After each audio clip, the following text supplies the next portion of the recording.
Visit ewn.co.za or watch live proceedings on our YouTube channel. Let's turn to this now. The Phalaphala burglary trial returns to court today, with the magistrate expected to make a ruling on a state witness who has changed as evidence. The witness, who cannot be named for legal reasons, is the driver who allegedly unwittingly transported the robbers from Limpopo to Gauteng a day after the break-in. Emmanuel David, along with his two siblings, are accused of breaking into President Cyril Ramaphosa's farm and stealing $580,000 in cash. Their trial is being heard at the Mudimole Regional Court in Limpopo. Tembisa reports. In a statement given to police, the driver says he was paid $30,000 in cash for transporting the alleged robbers. However, in his oral testimony in court, he says he was only paid 7,000 rand. State prosecutor Clement Manyathela says several other details from his oral testimony are inconsistent with the statement he gave to police. The state invoked the provision of Section 189 on the basis of the fact that it is the state's submission that the witness did not properly answer all questions put to him. Section 189 of the Criminal Procedure Act deals with uncooperative witnesses and can result in a sanction of a fine or direct imprisonment if a person is guilty of violating it. For his part, the driver has suggested he could have made the police statement under duress. Tembisa, Eyewitness News. In the Western Cape, Premier Alan Winde says his visits to various states in the US recently have yielded positive results. Winde says despite recent challenges between South Africa and the US, the Western Cape has maintained long-standing relationships with certain American states. A delegation from the Western Cape government joined Winde on the recent trip. Carlo Peterson has those details. Premier Alan Winde says the Western Cape has strong agricultural, tourism and foreign direct investment links with the US. Winde was in the US last month to hold high-level engagements with government and private sector stakeholders in Washington, D.C., Atlanta and New York City. We also took the opportunity while in the US to just visit Georgia. We have a long-standing arrangement with the state of Georgia, 2014 onwards, as a collaboration, how we work together in various sectors of our economy. Winde says the province's relationship with the US has garnered more than 15.5 billion rand in trade and more than 33 billion rand in foreign direct investment in the last 10 years. Carlo Peterson, Eyewitness News. And China has officially kicked off a visa-free program allowing citizens from 43 countries to travel for up to 30 days without a prior visa application. Government says this visa program is also aimed at attracting foreign tech talent, a move that it says will boost Beijing's fortunes. Government says the K visa will significantly simplify the immigration process for those eligible. The visa stands in stark contrast with recent US policy, with the Trump administration suddenly introducing new and expensive changes to its own skilled worker visas last month. Gold is trading at $3,858.43 an ounce. The rand is at 17.27 to the dollar, 23.21 to the pound, 20.26 to the euro. Brent crude oil is at $66.22 a barrel. And in the traffic, we've got heavy delays on the Mark 1 North between Halton Drive and Grayston Drive. That's due to an accident between these 2 points. About a 15-minute hold up there. Please be on the lookout and drive with care. Traveling on the N3 North, bumper-to-bumper traffic as well due to roadworks right near the Baklu interchange. Delays from Vincent Chabalala Road. A partly cloudy morning in Gauteng. Johannesburg starts at a low of 12 degrees, peaking at a high of 25. Pretoria is at 13 and 26. Vereeniging 8 and 24. The top story in EWN this hour: during his testimony before the Madlanga Commission of Inquiry 2 weeks ago, KZN Police Commissioner Nhlanhla Mkhwanazi accused Nathi Mthethwa of politically interfering in policing matters. EWN, in touch, in tune and independent. For the latest, visit ewn.co.za or download the EWN app. 7:02 Live on the Prime Media Plus app. DSTV channel 856, 92.7 and 106 FM. Let's walk the talk.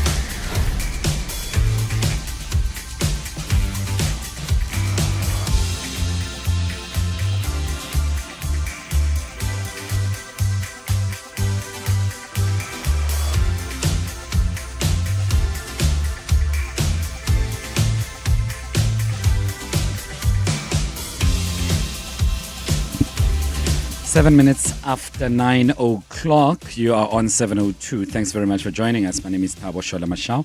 I'm in for Clement Manyathela. We're together till 12 midday. Quite a lot to go through this morning. We need to, I suppose, get through it as quickly as possible, and we need to stake it up. Just before we jump on to other things, on the open line, you are free to participate as usual. Be at ease to give us a shout on 072-702-1702 on any issues that we would be raising.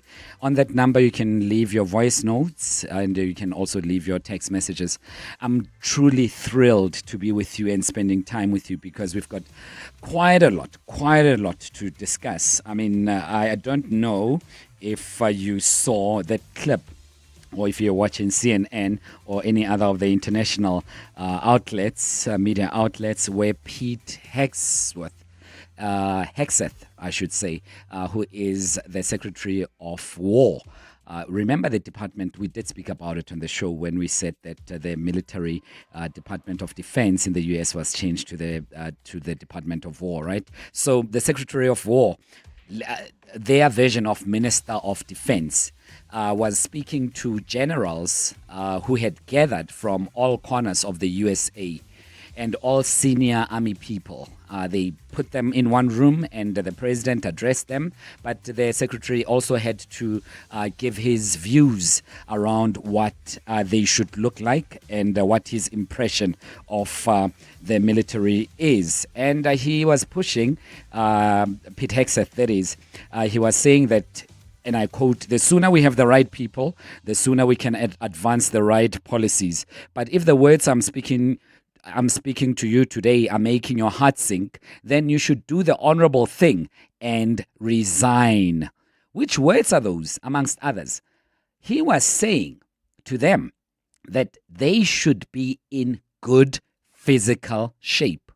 Military people, that is. He said from a 4-star general to the lowest ranking army person. What do they call them? A private, I suppose. He says, everyone, you must be in good shape. Whether you are 62 years old or whether you are 18 years old and have just joined the army. He says it's the small things that count. He also went on to suggest that they must shave and be clean. And he said if you don't want to shave, you can either join the special ops or leave the army. Today, at my direction, each service will ensure that every requirement for every combat MOS, for every designated combat arms position, returns to the highest male standard only. Frankly, it's tiring to look out at combat formations, or really any formation, and see fat troops. Likewise, it's completely unacceptable to see fat generals and admirals in the halls of the Pentagon and leading commands around the country and the world. It's a bad look. It is bad, and it's not who we are. So whether you're an airborne ranger or a chairborne ranger, a brand new private or a 4-star general, you need to meet the height and weight standards and pass your PT test. And as the chairman said, yes, there is no PT test. But today, at my direction, every member of the joint force at every rank is required to take a PT test twice a year, as well as meet height and weight requirements twice a year. Yeah, and the question to you, is that what you want of our police and our military people, of our army? Is that what you want? I mean, he said it's not a good look to have fat military people generally. And I call them military people because I don't want to use the word soldiers. I don't want to use the army. For me, it sounds a little bit combative, but feel free to do so. What do you think our army should look like? Our defense units should look like? Does that matter to you? Is that even a factor to you? He said, I mean, in his words, you've just heard them. In his words, he said the fat people, it does not look good. If you're in the army and there are fat people in the army formations, it does not look good. Obese, overweight, he could have used a number of words, but he chose fat. I thought it was a little bit insulting. I thought he could have been a little bit magnanimous in his approach. I thought he could have used some euphemism. I thought he could have been a little bit diplomatic. And I think he was just generally rude to the people who've served in the army for so long. But I would want to hear from you. How do you want our police to look?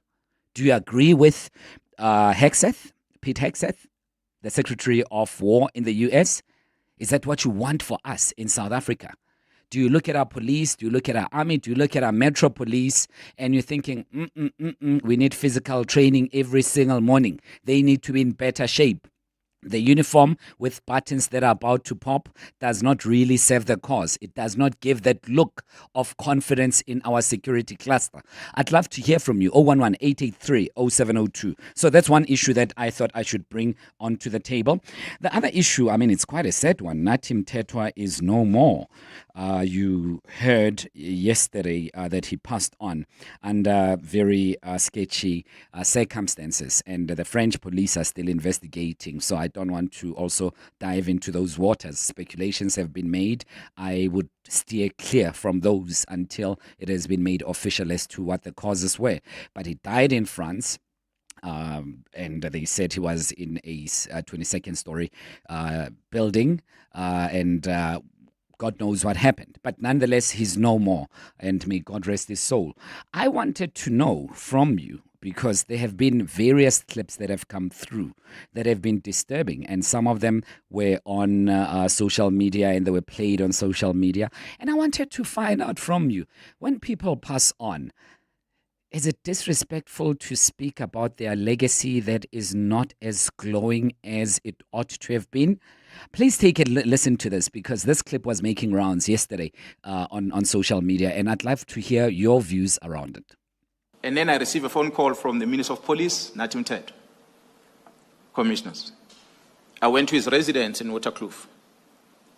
And when I arrived there, the Inspector General is sitting on one side of the table, Mr. Mthethwa is sitting on the other side of the table. The minister says to me that I forced the Inspector General of Intelligence to write the letter that says, Mkhwebi is wrong, this matter must go to court. She said, I forced her. Then I told her, I said, no, Minister, Advocate Khateb is an old woman. She's an advocate. How can I point a gun at her and force her to write a letter? Besides, when this letter was written in her office, and she actually is not the author of the letter. The author of the letter is Advocate J. Governor, who is an experienced prosecutor person who's working in that office. She's the one that drafted the letter, not you, not the Inspector General of Intelligence. The minister didn't want to hear any of that. A simple say, we must stop prosecuting Mdluli, we must stop disciplinary case against Mdluli. Now, if we talk about political interference, that was the worst I've ever experienced. At that time, Commissioner, I come from the specialized operation. The only thing I know is to chase criminals. And I'm promoted to become the acting National Commissioner, and I'm confronted with this in front of me. And I said, but this is not what I signed for when I joined the police. This can't be right. The minister can't give me these instructions. Then I said to the minister, maybe you brought me into this position and you thought you were going to use me as a pawn because perhaps of my age or whatever, but you are wrong. I'm not going to do that. Yeah, that was General Mkhwana Zide, whom you should know very well by now, and he was relating as to how he was almost coerced into a wrong decision by the now late former ambassador to France, South African ambassador to France, and former minister of Safety and Security and subsequently police, Nathi Mthethwa, the late Nathi Mthethwa. And the legacy of someone who's just passed on. Are we only allowed to say good things about them so that we somehow preserve the feelings of the family and we tread sensitively on the pain that they may be enduring? Or is it okay to look back and say, that Thabo guy was really a piece of work. He's gone now, but I really didn't like him. Is it okay to do that? That question generally comes to me every time someone passes away. And I'm thinking, what is the right thing to do? To be honest or to be respectable?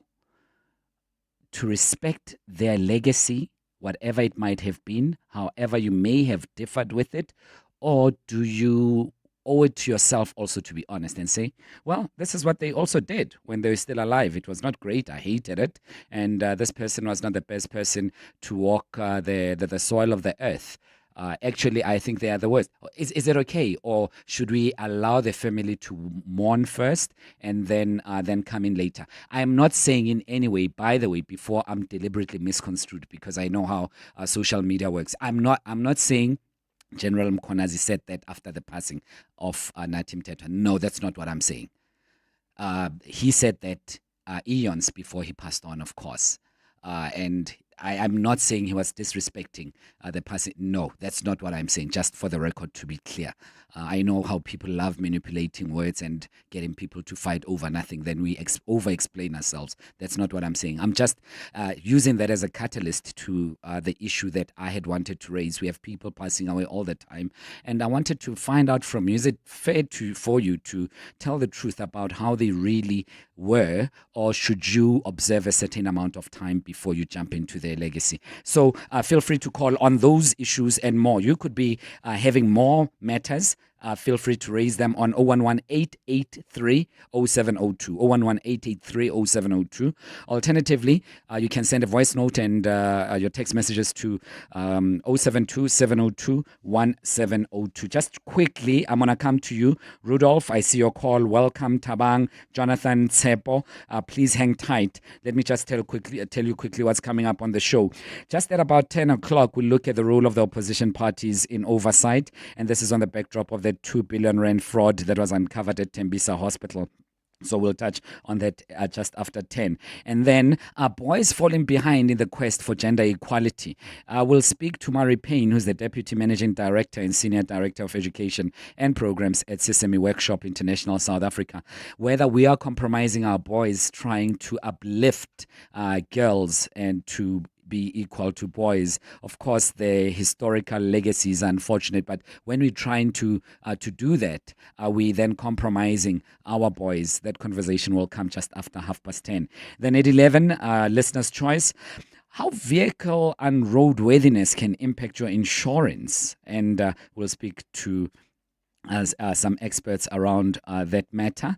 Then on the sharing space, a little bit later on at 11:30, should I tell my partner about a past fling I had with a friend?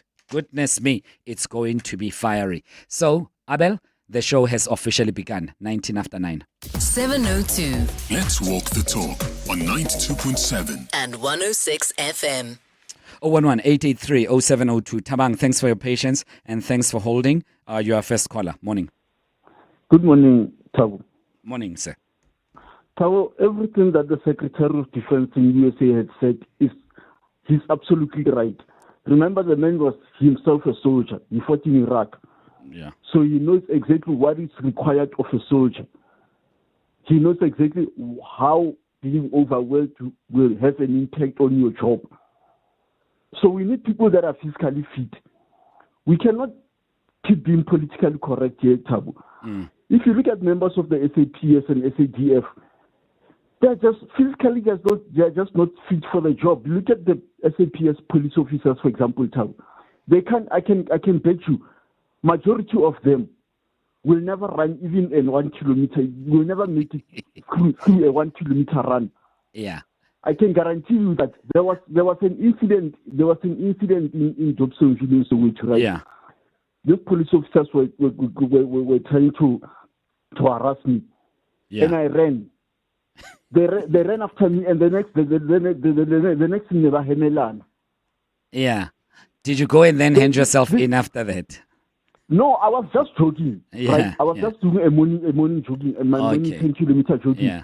Then suddenly people wanted to stop me. They wanted to search me. I asked them, why are you searching me for?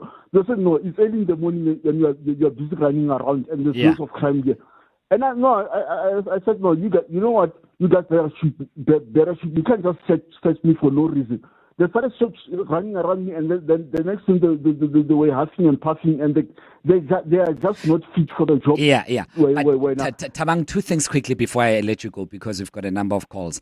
One, you do know it's now the Secretary of War, not Defense. But number two, more importantly, you do know that fighting crime does not necessarily mean that you have to be physically out there to fight crime.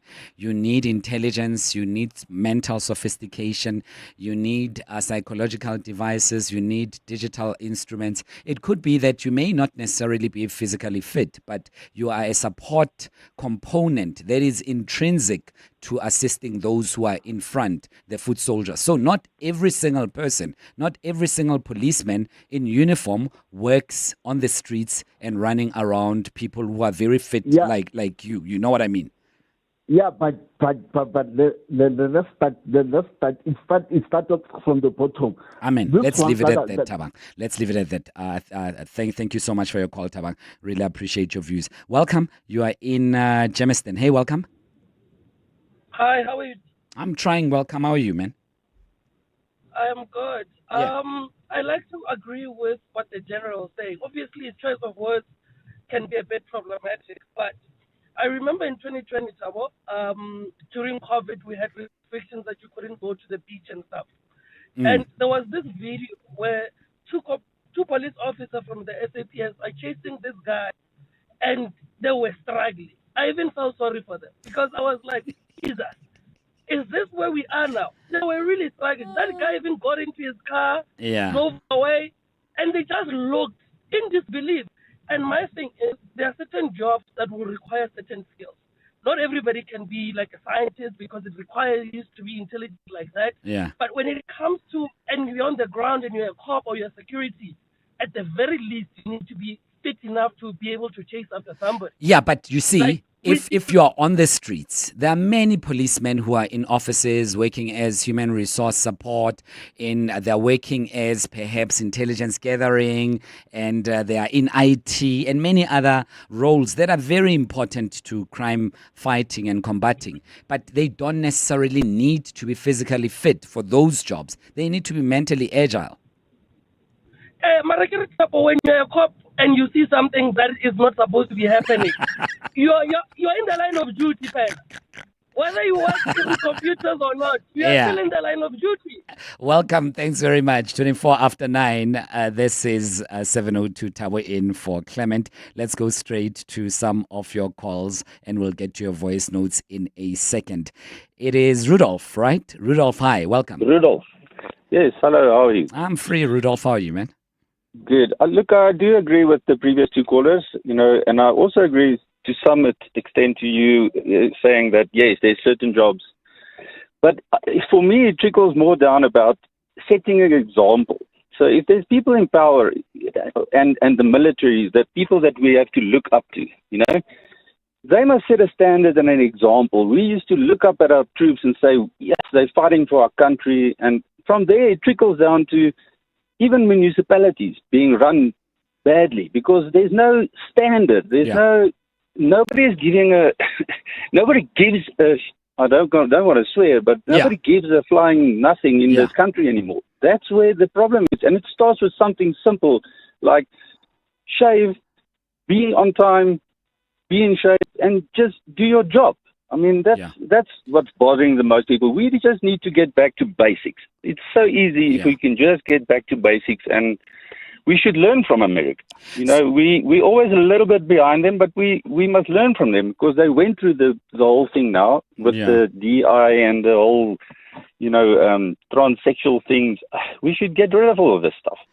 Listen, but anyway, that's my view. No. Your view is always welcome. Whether I agree with it, Rudolph, it's always welcome. But one of the where I agree with you, we do need to have some sort of benchmark, and we do need to take some pride in what we do, all of us, right?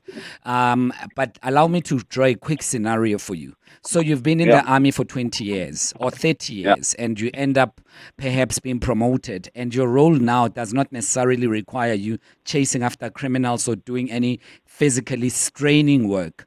And actually the work that you do is so strategic and so necessary for the country and so impactful and valuable. But you have a big beer tummy. And you enjoy your piece of verse every other Saturday with your chommies wherever. But you are still a very critical asset in the police. How is that going to, in any way, change the face of the police for the better? Because if anything else, you are going to be more stressed, working under pressure, and thinking that you are not valued for what you're doing. Yes, I agree. There is certain jobs that, but what I would say to your point is set the standard now. Okay. Let's just start now. Yeah. Okay, say from here on in, this is the requirements. Let's just start somewhere. You don't have to go and completely overhaul everything every time. There's a new opinion. But let's just start somewhere. And Rudolph, it would be amiss of me not also to put this right. What does someone's sexuality have to do with anything? I mean, I really don't care who's gay or whatever else. I know what I am.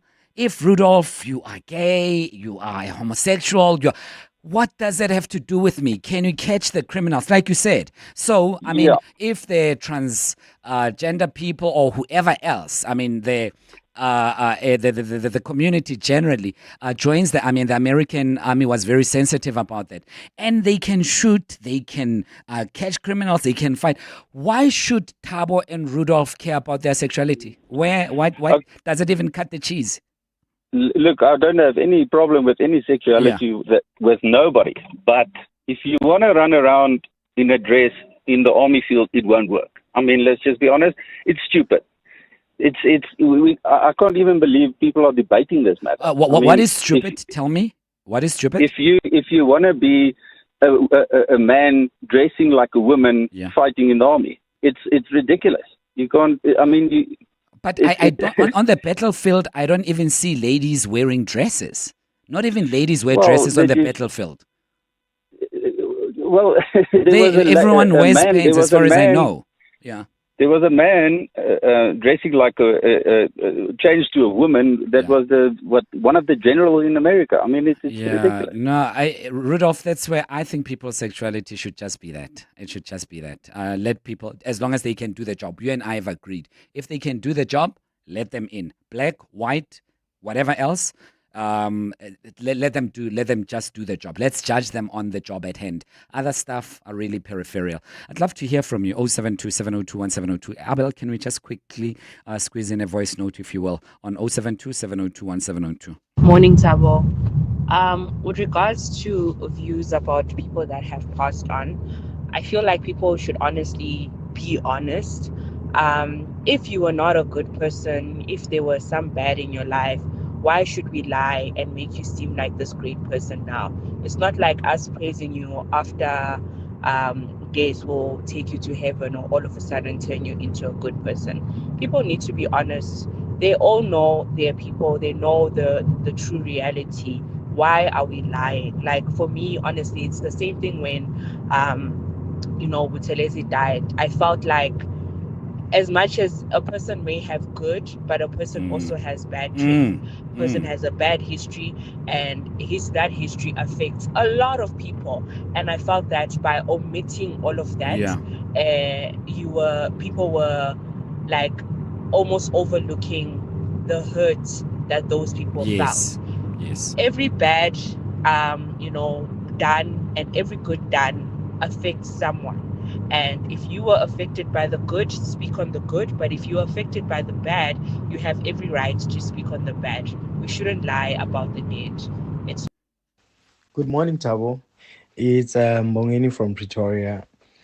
I would like to comment specifically on the issue that you are raising about saying something honest, saying things honestly or respectably. I believe you can do it both ways without humiliating the person. You can actually state the truth, being honest, however, respectably so, without, making the family feel some type of way. But yeah. Thank you. That's my comment. 29 minutes to 10 o'clock.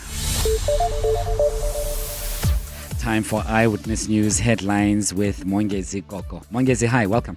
Thanks, Tabo. Good morning. We begin with news just in. Firefighters have extinguished a blaze that broke out at the Zoo Lake Clubhouse in Johannesburg earlier this morning. Joburg EMS says crews were called just before 7 and managed to contain the blaze before it spread further. Now, no injuries have been reported, while fire safety inspectors are now expected to begin the investigation into the cause. National Assembly Speaker Thoko Didisa says late Ambassador Nathi Mthethwa has left an indelible legacy in Parliament over the more than 20 years he served as an MP. Mthethwa was reported dead at a Paris hotel yesterday, just days after being named at the Madlanga Commission of Inquiry as among political masters who allegedly interfered in police operations. As a student activist during the apartheid years, Didisa says he played a pivotal role in drawing government's focus to youth development when he entered Parliament. And the East London Magistrates Court is expected to finally hand down judgment in EFF leader Julius Malema's firearms discharge case. The court is set to deliver its ruling after spending the past 2 days recapping evidence presented by witnesses during the trial. Malema is accused of contravening sections of the Firearms Control Act, including the unlawful possession of a firearm and ammunition. Those are the headlines. There's EWN and more at 10, or as it happens. EWN Traffic. Traffic is backed up on the N3 North. This is between the Geldenes interchange and the Glulies interchange. While travelling on the M1 North, we still have got bumper-to-bumper traffic between Harton Drive and Grayston Drive due to an earlier accident. Traffic is also backed up in Wynberg as you head towards Sandton along Andrew Street, approaching Grayston Drive. Please be on the lookout there.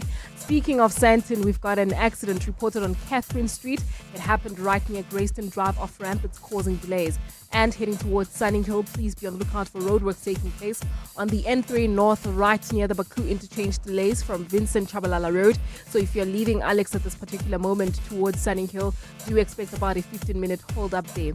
We do have traffic lights that are out of order in Rand Park Ridge at the N1 and Beyers Nadia Drive, and they're also out of order in Morfontein at Van Riebeck Road and Edenville Road. Please be on the lookout there and continue driving with care. More updates coming up. Stay tuned.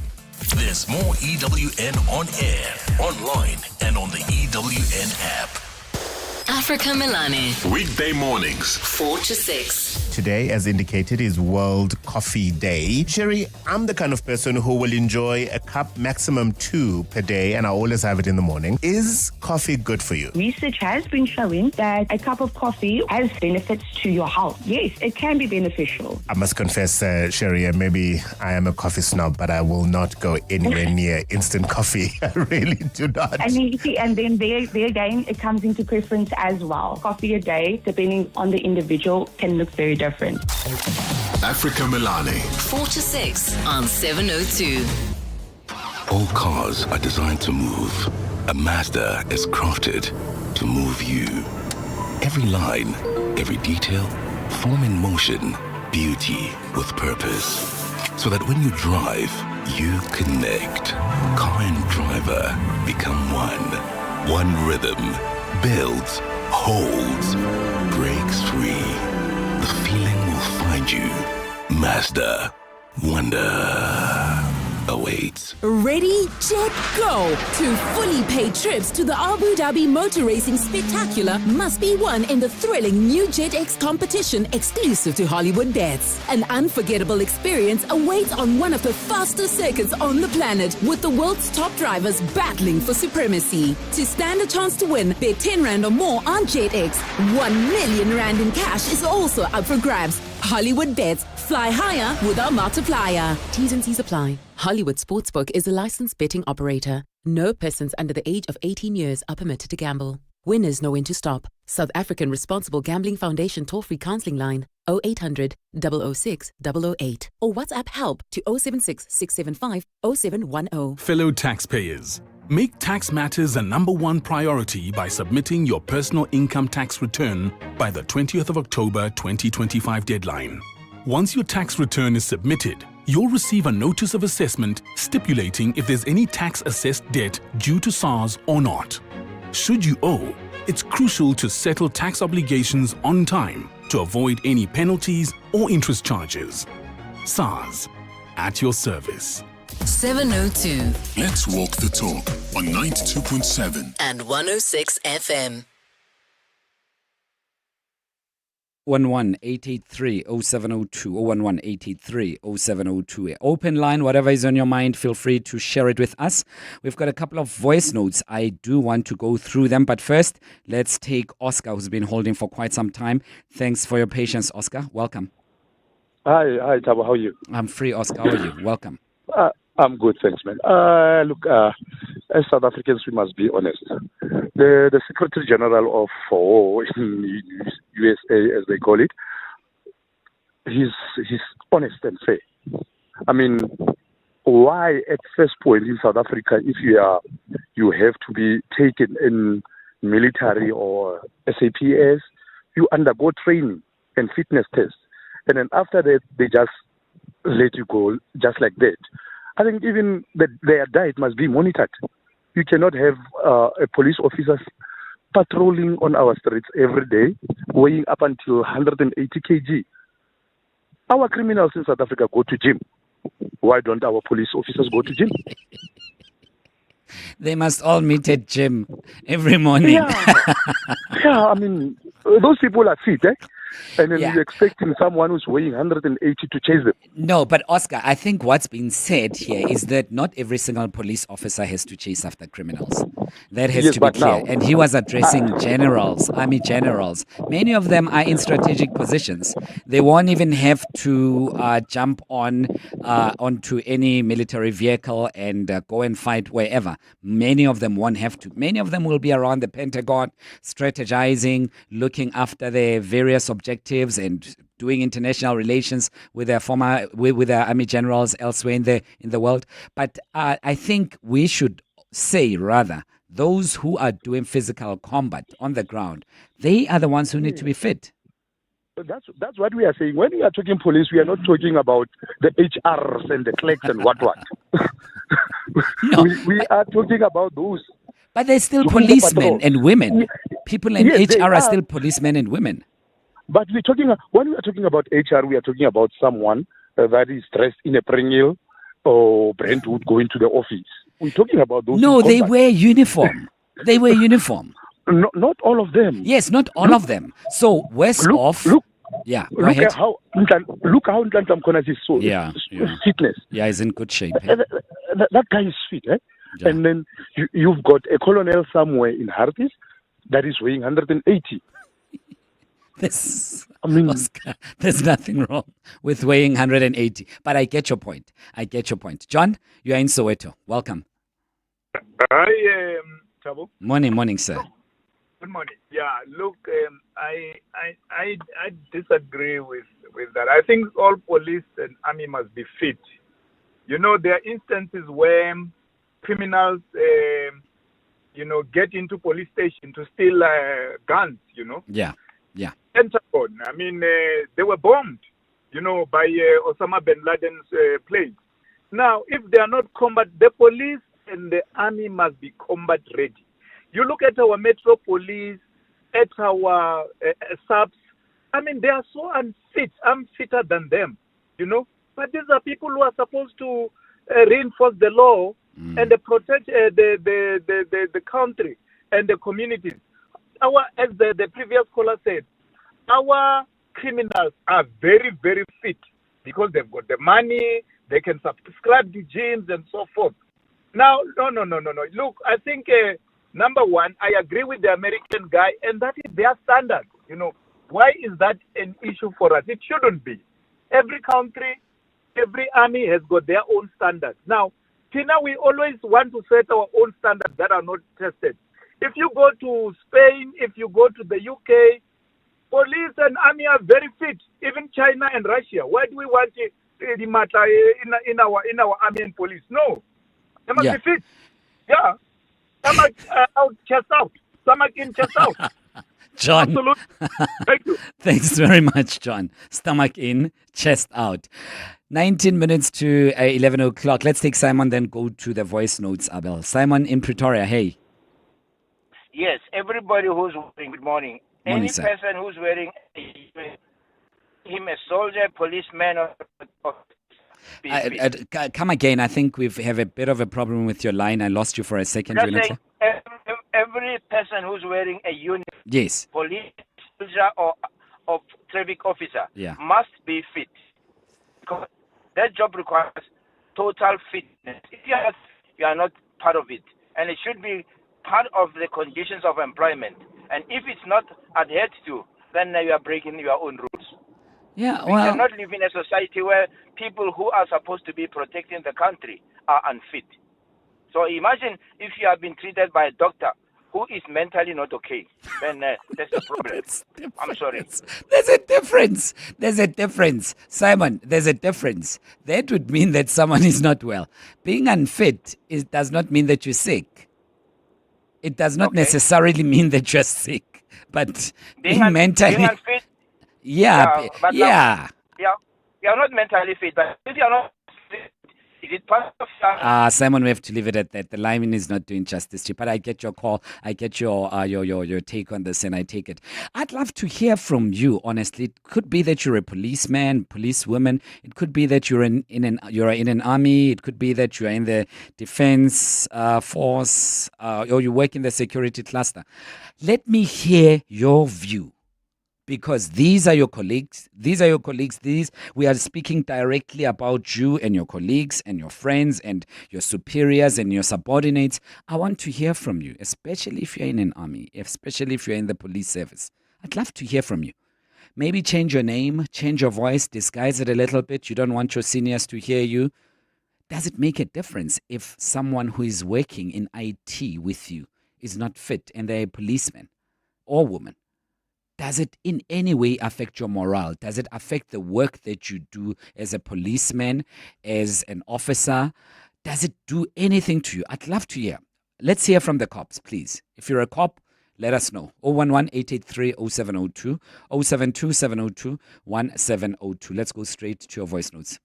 Oh my goodness, Tabu. Yes.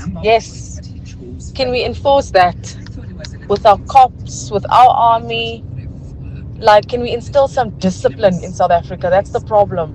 Nobody cares about anything. They don't care about their self-image. They don't care about what they put into their mouths. Like, our value system has completely fallen apart. So, totally agree. People need to have a certain weight level. There needs to be standards and regulations. And people need to work towards achieving these things. You know, if the weight requirement is to not be over 60, 70 kilos, whatever, as a man, as an example, like, strive towards that. Go to the gym, eat well. You know, like, that's the issue in South Africa. Nobody cares about anything. They don't care about themselves. Good afternoon, Tabo and team. You know, Tabo, I actually agree with him for saying they must lose weight, even though he was a little bit rude by the way he said it. But, you know, if you can look at our people, from the police, the military, the army, the traffic cops, they just so fat, Tabo. Like, there's no other word you can express it by saying they are fat, they need to lose weight.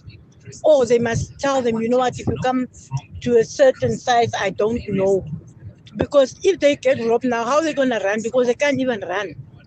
You know, so I do agree with him. They should either lose weight or either they must resign. I agree with him, but not the way he said it. Thanks, Tabo. Bye. You said it the very same way. You said it the very same way. You said they're so fat. You said it the very same way as well. Yeah, but I absorb all of that. I really do. But should we say the same about air hostesses? Is that the argument that we are putting forward? That then let's have the standard. But also the beard, the mustache, what does it have to do with anything? Please inform me. Security cluster people, please inform me. Your facial hair, what does it have to do with discipline? And how are you fighting crime? Because it says they must be cleanly shaven, no facial hair, they must look like officers. What does that have to do with anything? It could be that you're cleanly shaven, you're in good shape, but you really can't do your job. And it could be that you're not your ideal GQ man model, and you do have facial hair, yet you are so effective in your job. Does it really, really matter? Enlighten us, please. Those who know. By the way, I'm not pretending to be an expert on these things. I'm facilitating a discussion. So don't be heated there and swearing at me for nothing. I'm asking questions. Let us know. Educate us on 011-883-0702. Nathi, hey, you're in Alberton. Hi, Tabo. Morning, Nathi. Morning. Yeah. So for me, one point that I just want to raise is that as South Africans, we just have low standard for almost everything. Take matric pass rate, low standard. But now, going back to this issue, when the police apply for these jobs or soldiers apply for these jobs, part of that assessment is fitness. Then they get into the job, then we drop that standard. We then say it doesn't matter. Tabo, I tell you, go to every Kisanyama every day where they sell chicken dust. There's nothing wrong with chicken dust. But and count how many police vans go there. These guys, they just go eat. They just eat, and for me, and I don't want to sound otherwise, but I'm saying it's just low standard. To your point that some officers probably do the admin work. My question to you would be, why do they carry guns while they're doing that admin work? Some of them, they are HR and all that, but they still carry guns, right? Yeah, fair So point. the same standard must come in. Yes, the same standard must come in to say you need to maintain your weight. Last point. From a taxpayer point of view, the money that we lose. The guy comes in, he's a size 32. 6 months later, he's size 42. Who pays for that uniform? No, man, Tabo. Come on. They pay for it because, they buy their own uniform. You know that, ne? They buy their own uniform. No. They have to place an order. Yes, but they place an order, but who pays it? They pay place an order from their salary. No, I doubt. No, they do. I doubt, Tabo. I'm not. This is not even a question. If it changed yesterday. I'm telling you from experience. They pay from their salaries. It's deducted from their salaries. If it changed, it must be very recent. But okay. I don't even think it has changed. I doubt. But if it has changed, it's literally yesterday. Yeah. So if they do pay for it, my point that I'm bringing across is poor guy every 6 months is being deducted uniform because when you can't maintain your weight. Thanks for the show. Thanks, brother. Thanks, Nathi. But, I somehow omitted to give a proper commentary to the two callers who spoke about the legacy of those who've passed on. And this was on the backdrop of Nathi Mthethwa having passed on yesterday, as we've all heard, in France. And I think there were two critical points. We're just about to go to the news. Forgive me for not saying anything about it. It's very important to be honest. And someone said you can be honest and also add respect to it. So the two are not mutually exclusive. But who is left behind to absorb all of that? If you speak ill of the dead, chances are they are not even hearing you at all because they are concerned with things that are happening in the afterlife. That's if you believe in the afterlife. And we would say scientifically they can't hear you at all, right? So it would be the family that must then bear the brunt of embarrassment, shame, and perhaps a little bit of humiliation that you would have brought to the table by mentioning that Thabo was just a bad, horrible person when he was alive. So the family has to absorb all of that. So you're not telling me whilst I'm still alive, but you wait till I'm dead and then you say all of that. So is it fair to the family to hear all of that as they're trying to deal with a grieving process that can be complicated and be just a wrecking ball on its own? So that's that. But number two, and one of our listeners, the lady said something very critical, especially about the passing of Mangosuthu Buthelezi. I felt exactly like you. I think I did a Twitter post. I posted on X, I should say, about that because I felt his legacy was glossed over. And I thought it was not fair. As many of us had grown up in the townships, the instability that was caused, people being removed from their homes that were facing the hostels at that time, and schools having to be disrupted. It's easy for you to say, he was just a good man. But we were literally disrupted heavily. And I'm just being very nice when I say we were disrupted. Chaos was unleashed upon many of us in the townships. So I was not happy. And with people saying the good things about them, including the EFF. I was not happy. It was as though people had forgotten what we had gone through. Yet, if it's de Klerk, we are so happy to say, yeah, he did this, yes. How could we forget? we need to have same standards. Same standards, especially if you felt that brunt. Especially if you felt that brunt. So I agree with you 100% that at times the bad things have to come out as well.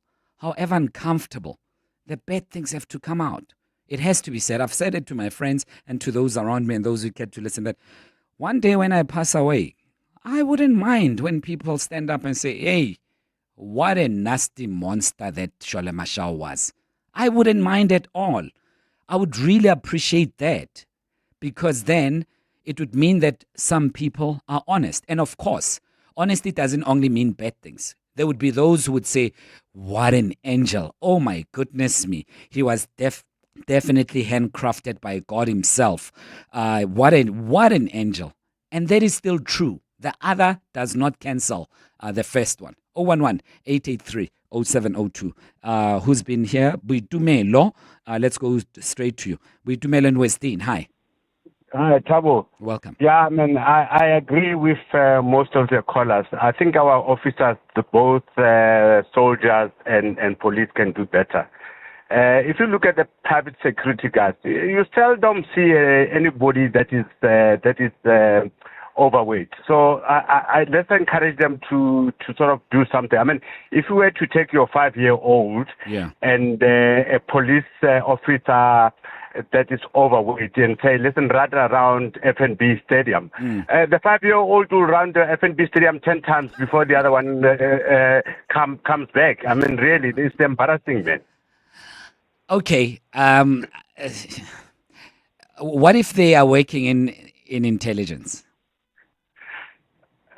Yeah, I think it's not only about fitness. Yeah, no. What if? Okay, let's leave intelligence. Let's leave the office. Let's talk about the ground. What if they are an undercover cop, and they need to have a certain look in order for them to do that work appropriately and to be convincing doing that undercover work? Because if you are sorry. Go ahead. If you are an undercover cop, if something happens and your colleagues are attacked, are you not going to get in and help? Surely you still have to. I mean, if there's a war, even the soldiers that are in the office, they will be called to say, come support. So that cannot be an excuse. No, let me tell you why it's an excuse. What we may even call obese. You'll be surprised how people with who we refer to as obese, and some people call them fat. You'll be surprised how many of them can handle the firearm, bro. You'll be surprised, better than you and I, who think that we are in good shape. I'm not in good shape, but I'm just making an example. You'd be surprised. I mean, you must go to those shooting ranges and see how people with big bellies, people who are very thick and big, how they handle themselves in various situations with far better than you and I. So I don't think that physical attributes are the only criteria we should be using to determine effectiveness and competence. But Buitumelo, those are your views. I agree. I think our challenge in South Africa is actually they're in the majority. That's a problem. Yeah, sharp. Buitumelo, let's go to Mzwandile Soweto. Hi, Mzwa. Hi, hello, sir. Yeah, no, I just wanted to add, myself, I'm a runner for many years, and I know SAPS, they have a running team. Some of their members, they go up to, running Comrades Marathon, but there's very little of them compared to the number of policies that we have. So my question is, why inside SAPS management, they don't encourage their staff members to take part in the running club, and walking, they can do walking. There's all these races with 5, 10, just to have that physical activity. Management must do something to encourage them to do that. So let's leave it at that and quickly go to Sneh in Joburg. Sneh, hi. Hi, good morning. How are you? I'm free, Sneh. How are you? I'm fantastic. I'm so happy to be through. Prime Media used to be my home. Oh, lovely stuff. I'd like to just add on that I think the way that the statement was put across, it should have been more diplomatic. You don't just blast at people and say that they're fat. Yeah. There's ways to actually put it across. You say people have a certain BMI to maintain. You should not be overweight. You should not be obese. And then at the same breath, you would get someone who's overweight, but who's actually quite fit. So there's a different way to actually look at things. You get someone who is who's overweight, but not to say that they are unfit. Yes. People have to go through medical examinations. Yeah, Sneh, let's leave it at that. Just to squeeze in Brian, because he's been holding for long before we say goodbye. Brian, hi. Hi, Tabu. Thanks. Just to add on to what everyone's saying, I mean, not to pile on. Bottom line is, I agree, because there are practical implications and there are cultural ones. Yes. On the practical ones, the service people need to be able to do their work effectively. So I think that should be the baseline, not exactly your shape, because to the previous caller's point, there are big people who are able to run marathons. Yeah. So the thing is, there should be different baselines. Yes. If you are on the street, what is the scientifically, determined? Yeah. What level of fitness do you need to have to be a policeman or a soldier in the field? If you're in the office, you still need to be able to perform your work. It is a stressful environment. Yeah, Brian, let's leave it at that. Point well registered. Just to close it off with a text from Tebohokas, and the text says, any chance, Thabo, you might be the official spokesman for the Obese Society of South Africa? 3 minutes to 10. 702. Serving the 702 family in 702 land, including those of you in Attridgeville. Attridgeville was established in 1939 and named after philanthropist Myrtle Attridge. The Mendi War Memorial in the township commemorates the over 600 black South African soldiers who drowned when the troop carrier SS Mandy sank in the English Channel during the First World War. Former Deputy Chief Justice Dikang Moseneke grew up in Attridgeville, as did middle distance runner Sydney Marie. 702. Let's walk the talk across 702 land, including Attridgeville.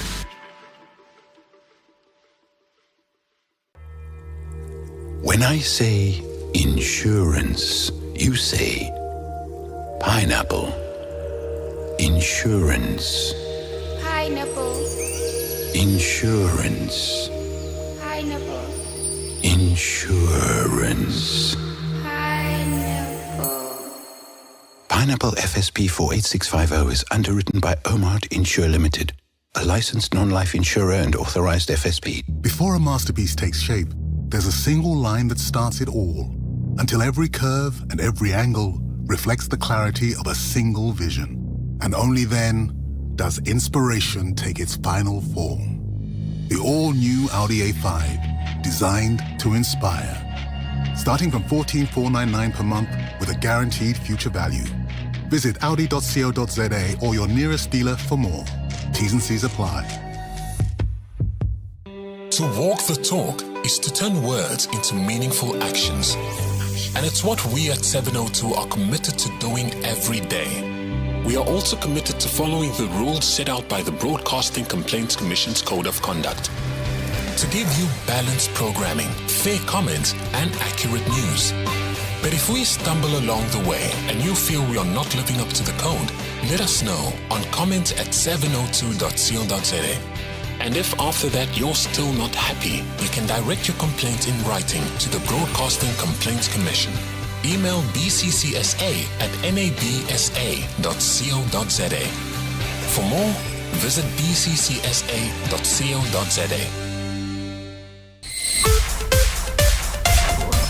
This is EWN.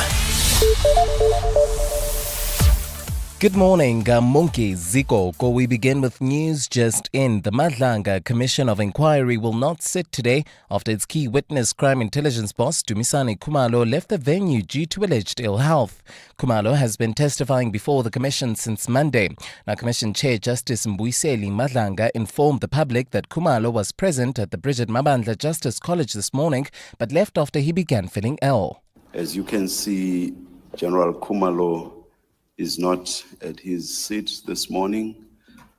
He left the precinct at 3 minutes after 9 this morning. He is not well. We, as the commission, have decided not to sit today. Staying with other lead stories, firefighters have extinguished a blaze that broke out at the Zoo Lake Clubhouse in Johannesburg early this morning. Joburg EMS says crews were called just before 7 and managed to contain the fire before it spread further. Now, no injuries have been reported, while fire safety inspectors are now expected to begin the investigation into the cause. Spokesperson Olile Khumalo. EMS firefighters are at Zoo Lake, Johannesburg, conducting damping down operations after a fire. No injuries were reported during this fire incident. National Assembly Speaker Thoko Didiza says late Ambassador Nathi Mthethwa has left an indelible legacy in Parliament over the more than 20 years he served as an MP. Mthethwa was reported dead at a Paris hotel yesterday, just days after being named at the Madlanga Commission of Inquiry as among political masters who allegedly interfered in police operations. As a student activist during the apartheid years, Didiza says he played a pivotal role in drawing government's focus to youth development when he entered Parliament. Lindsay has more. Nathi Mthethwa was only 35 when he first entered Parliament in 2002. He chaired the Minerals and Energy Portfolio Committee before becoming the ANC's chief whip for 9 months in 2008. Speaker Thoko Didiza recalls a pivotal negotiating role he played as the party's whip to pass legislation on communal land. Working as a parliamentarian, he's really served our country well. She says Mthethwa was also among political actors who helped to design the architecture for South Africa's institutional framework. He was among those people who really steered and shepherded and ensured that we were able to, to have these very many important institutions of our country. He resigned as MP in 2023 after losing his cabinet position, and was called to diplomatic service 6 months later. Lindsay Dentlinger, Eyewitness News, Parliament. The East London Magistrates Court is expected to finally hand down judgment in EFF leader Julius Malema's firearms discharge case. The court is set to deliver its ruling after spending the past 2 days recapping evidence presented by witnesses during the trial. Malema is accused of contravening sections of the Firearms Control Act, including the unlawful possession of a firearm and ammunition. The case stems from a 2018 rally in Mdantsane where the EFF leader allegedly fired shots in the air in front of thousands of supporters. Alfara Moshwana reports. Over the past 2 days, presiding magistrate Twanet Olivier went through the details of every witness testimony heard during the trial. That process is now complete, and she's expected to deliver the court's findings and judgment in Julius Malema's case this morning. While the lengthy judgment process frustrated some within the EFF, Olivier insists it was necessary to carefully reflect on all the evidence. Yesterday and today dealt with the summarizing of the entire case, including all the exhibits, and that consumed 2 days. I could not do otherwise. What is left is the evaluation, the law findings. I cannot see that it can be more than 2.5 hours max. Malema maintains his innocence, insisting the firearm in question was a toy gun that contained no live rounds of ammunition. Alfa Ramshwana, Eyewitness News, East London. And in the Philippines, rescuers are searching collapsed buildings for survivors after a powerful 6.9 magnitude earthquake jolted the central part of the country, killing at least 69 people. The shallow quake struck around 10 p.m. last night off of the island's northern end. In addition to the 69 deaths, the National Disaster Risk Reduction and Management Council listed 147 injured across the Central Islands, where 22 buildings were also damaged. Gold is trading at $3,858.47 an ounce. The rand is at 17.27 to the dollar, 23.21 to the pound, 20.26 to the euro. Brent oil is at $66.22 a barrel. And in the traffic, we've got delays on the N3 North between Vincent Chabalala Road and the Baklu interchange due to long-term roadworks along this route while traveling on the N3 North, but this time around the Bedfordview area. Do expect delays just as you approach the Kirulis interchange. And then we've got a major accident scene that's just been reported. This one is in Basonia. This one is along the N12 east before or after Clipperfield Drive. It's causing delays. Please be on the lookout. A partly cloudy morning in Gauteng. Johannesburg starts at a low of 12 degrees, peaking at a high of 25. Pretoria is at 13 and 26. Vereeniging 8 and 24. The top story in EWN this hour. The Madlanga Commission of Inquiry will not sit today after its key witness, crime intelligence boss Dumisani Khumalo, left the venue due to alleged ill health. EWN, in touch, in tune, and independent. For the latest, visit ewn.co.za or download the EWN app. 702. Live on the Prime Media Plus app. DSTV channel 856, 92.7 and 106 FM. Let's walk the talk.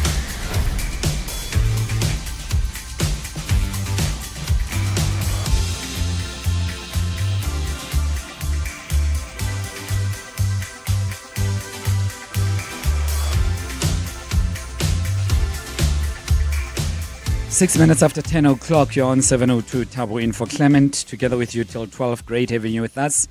What a fiery and explosive open line. Clearly, I touched you in your studio there, didn't I?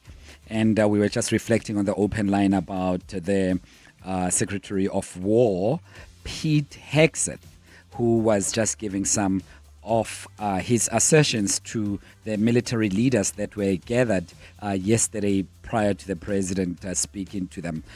Hegseth, the Secretary of War, said, amongst others, and I quote, "The sooner we have the right people, the sooner we can advance the right policies. But if the words I'm speaking today are making your heart sink, then you should do the honorable thing and resign." And he was saying this to the troops that were gathered. And he also went on to say, there will be no fat troops or fat generals and admirals in the halls of the Pentagon. That was pretty harsh.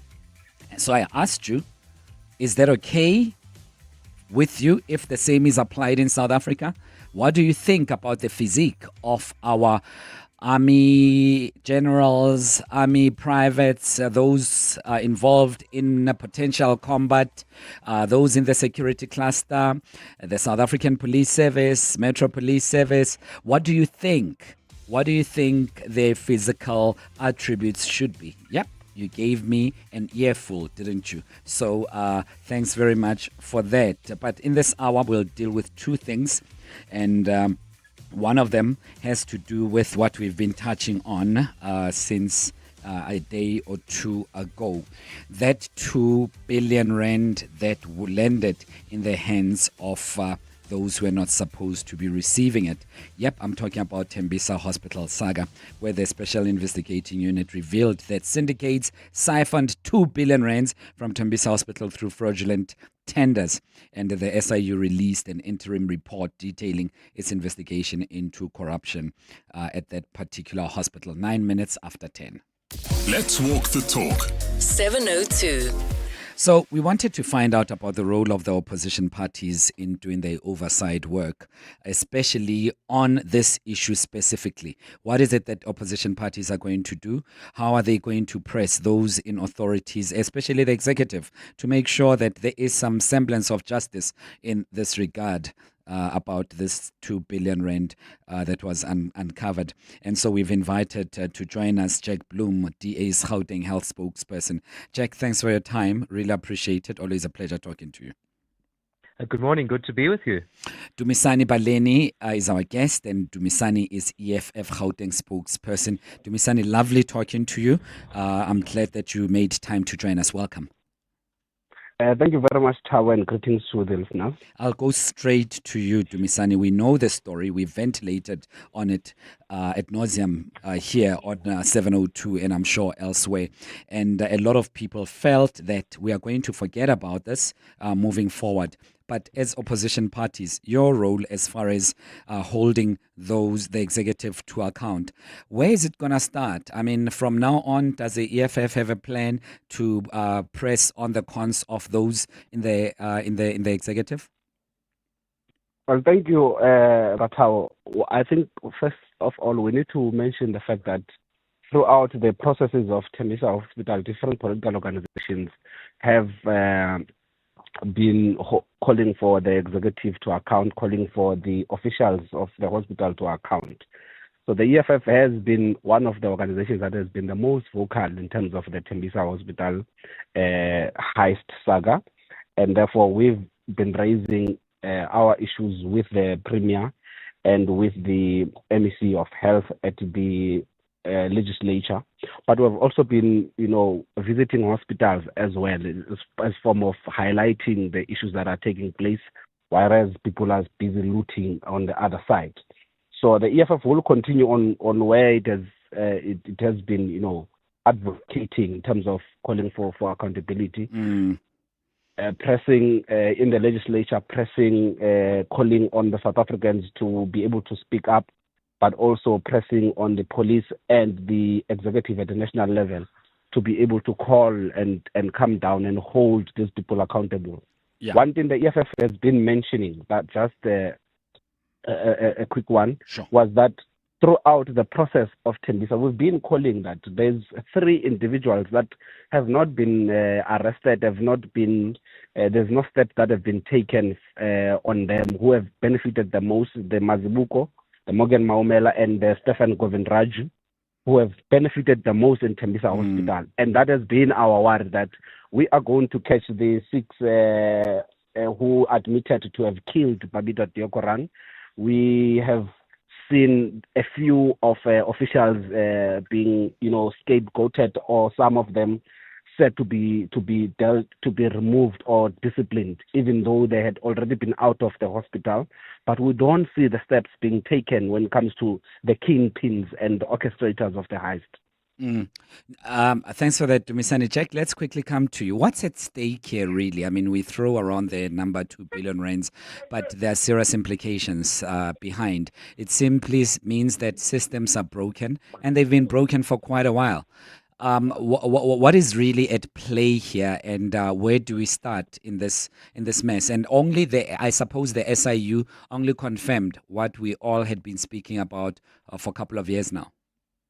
Well, yes, indeed. Now, look, Tembisa Hospital is a mid-sized hospital. There are much larger hospitals, and I think, equally large corruption happening in those hospitals. So we really have to extend the probe, and we have to stop continuing stealing in the Gauteng Health Department, and that's why the DA has been calling for some time, and Premier Lesuf, to remove the current MEC for Health, and as well as the current head of department. Now, the current head of department is actually being investigated himself by the SIU for allegedly participating with 2 other officials in 10 million rands of bribes to influence a tender.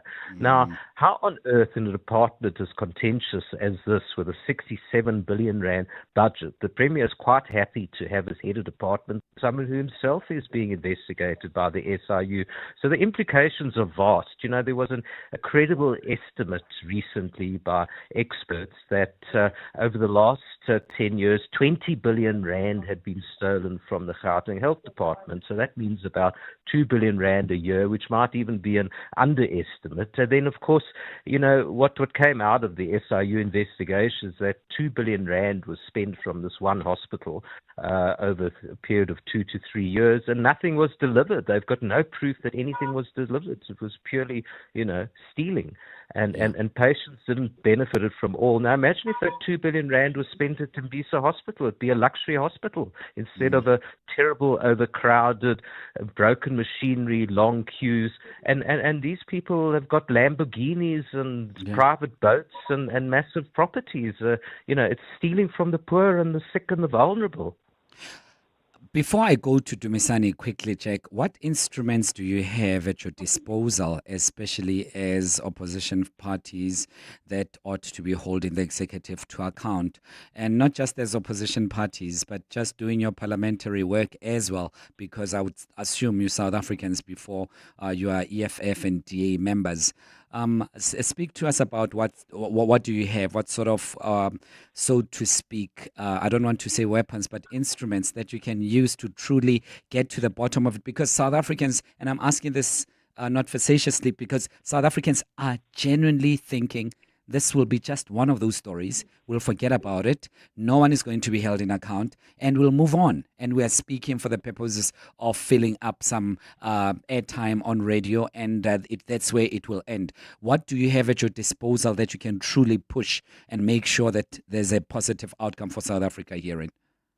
Well, official questions for reply are very powerful because they're obliged to answer. And that's actually how the Life of Sedimeni disaster was uncovered, because I asked a question for oral reply to the then MEC for Health, Madani Mashlangu. I said, have there been any deaths? And she was forced to disclose at that stage that there were 36 deaths. So it's the one place that they can't avoid questions. You know, the press can ask questions and they can defer it, but they are legally and constitutionally obliged to reply to questions of the legislature. And I've asked questions about the Tembisa hospital, about whether these companies had got business from other hospitals, and they have. They have got business from other hospitals, so the tentacles are all over the place. So questions are very powerful, but also oversight visits. And here I have to say I'm very disappointed, because, you know, we've tried to do oversight at Tembisa Hospital and other hospitals, and then we get turned away. You know, and this is just completely unconstitutional. I had to sneak into Chris Hani Baragwanath Hospital just to check up on whether they have enough linen, and they don't have enough linen. But in fact, I think that the present MEC for Health has been blocking oversight visits, and it's a frustration amongst all opposition parties. What have they got to hide? So, look, we do our best. We are a constitutional democracy. There's a health oversight committee where we can also call the department to account. There, the Auditor General reports, which have always been scathing, and the department has done nothing about it. So, you know, we raise this in the legislature. Information is important, you know, and when we expose the scandals, they're obliged to do something about it. But you know, they just talk the talk. They don't walk the walk, unfortunately. Dumisani, very concerning. What is to be said about the solidarity of political parties beyond the boundaries of their ideological outlook in working together, in making sure that we are pressing and perhaps in caucus work to make sure that whilst the DA asks this, our follow-up is going to be different, so that we don't become an echo necessarily. And I'm not necessarily meaning the EFF is that. Please don't misconstrue that. I'm just making an example with the EFF because you're here. We've just lost Dumisani in a short while. But maybe, Jack, you want to answer that, and the solidarity that we don't see as people on the outside, because we're thinking you're always at each other's necks and throats. But it's something to be said about solidarity to make sure that something is done, proper follow-ups, putting political pressure where it matters most. Yes, I think we all have a shared interest in oversight visits, unrestricted oversight visits without notice, you know, because if we tell them we're coming, then they quickly fix things up and they're prepared. I mean, it's very powerful to visit a hospital, as I did at Chris Hani Baragwanath Hospital. As I said, I actually had to sneak in, whereas I should have been constitutionally, you know, able to enter as an elected member of the Gauteng legislature. And why is that, Jack? Why do you have to sneak in? Were you blocked by the MEC, anyone else, the authorities, CEO of the hospital? Well, you know, I went with our leader, Solly Msamanga, and others to Tembisa Hospital, and we were blocked. We went to, it was some months ago, and by whom? Said we're not going to allow. The hospital management was told not to allow us to enter. And I know that other political parties have experienced the same frustration, and we've raised it with the Speaker. Look, there's a long history of this type of obstruction. There was, I think, a fairly infamous period where they banned me from Chris Hani Baragwanath Hospital. They had a picture of me at the front there, and they said, you know, along with the crooks, and don't let this man in. So we sort of clarified that at the time, and, you know, we do have the right to access, but the same issue keeps coming up. And at the moment, opposition parties, as I said, we've sort of, if we want to do, you know, oversight without notice, we sort of have to smuggle ourselves in, which is just outrageous, to be honest. It's crazy. Dumisani, I was going to ask you that question. Sorry, and we lost you for a second, and I don't know if you had the question, but I'm happy to briefly repeat it about solidarity of various caucuses in the legislature, working together beyond the political ideology to say, great, whilst Jack asked this, we are going to push and use this leverage and stand together on this matter until we get the right answers and the right action. Yes, Pratabo. So I really, to add on what Jack Bloom has said, is that truthfully, there seems to be a resistance, particularly in hospitals, when there is a need for political organizations to attend oversight. Since there's something they are hiding, something they don't want discovered, which is a problem. I think both organizations and different organizations as well have tried to raise this up. I think there is some level of working together in terms of holding the executive account as the organizations that sit on the opposition benches. But also I think what is mostly important here is preventative measures, because honestly the EFF has been saying that for as long as we have the tender system, it operates the way it operates, it always breeds and opens gaps for corruption for private companies or companies that purport to be private to be able to siphon state resources like this without being held accountable. The EFF has always said, let us build internal capacity. The state must be able to supply. For instance, there's no reason for the state not to be able to supply for itself in between the departments. I mean, things like the clothing in the hospitals. The EFF has been saying, let's build a pharmaceutical companies that will be able to supply to these hospitals certain things that are required, medical equipment that are required. And in that way, it is easier to trace, instead of, having to trace from private companies that are difficult to trace, that may be very fraudulent, that may be just shell companies. It is easier to trace the movement of goods, the movement of money, the movement of resources in between the state institutions, and are able to hold, the executive accountable. But genuinely, there is some form of working together in terms of holding the executive accountable, and there is resistance and protection from the ANC, because some of these, when we go to hospitals, it is the ANC who issued a directive that they must not allow political organizations to perform their, constitutional duties of oversight. Yeah. And Dumisani, from here, I mean, there are a couple of issues that have been building up, right? And obviously what the SIU yesterday uttered, or 2 days ago, was almost expected. It just made it official, and it gave us some details perhaps that were not accessible to the public as yet.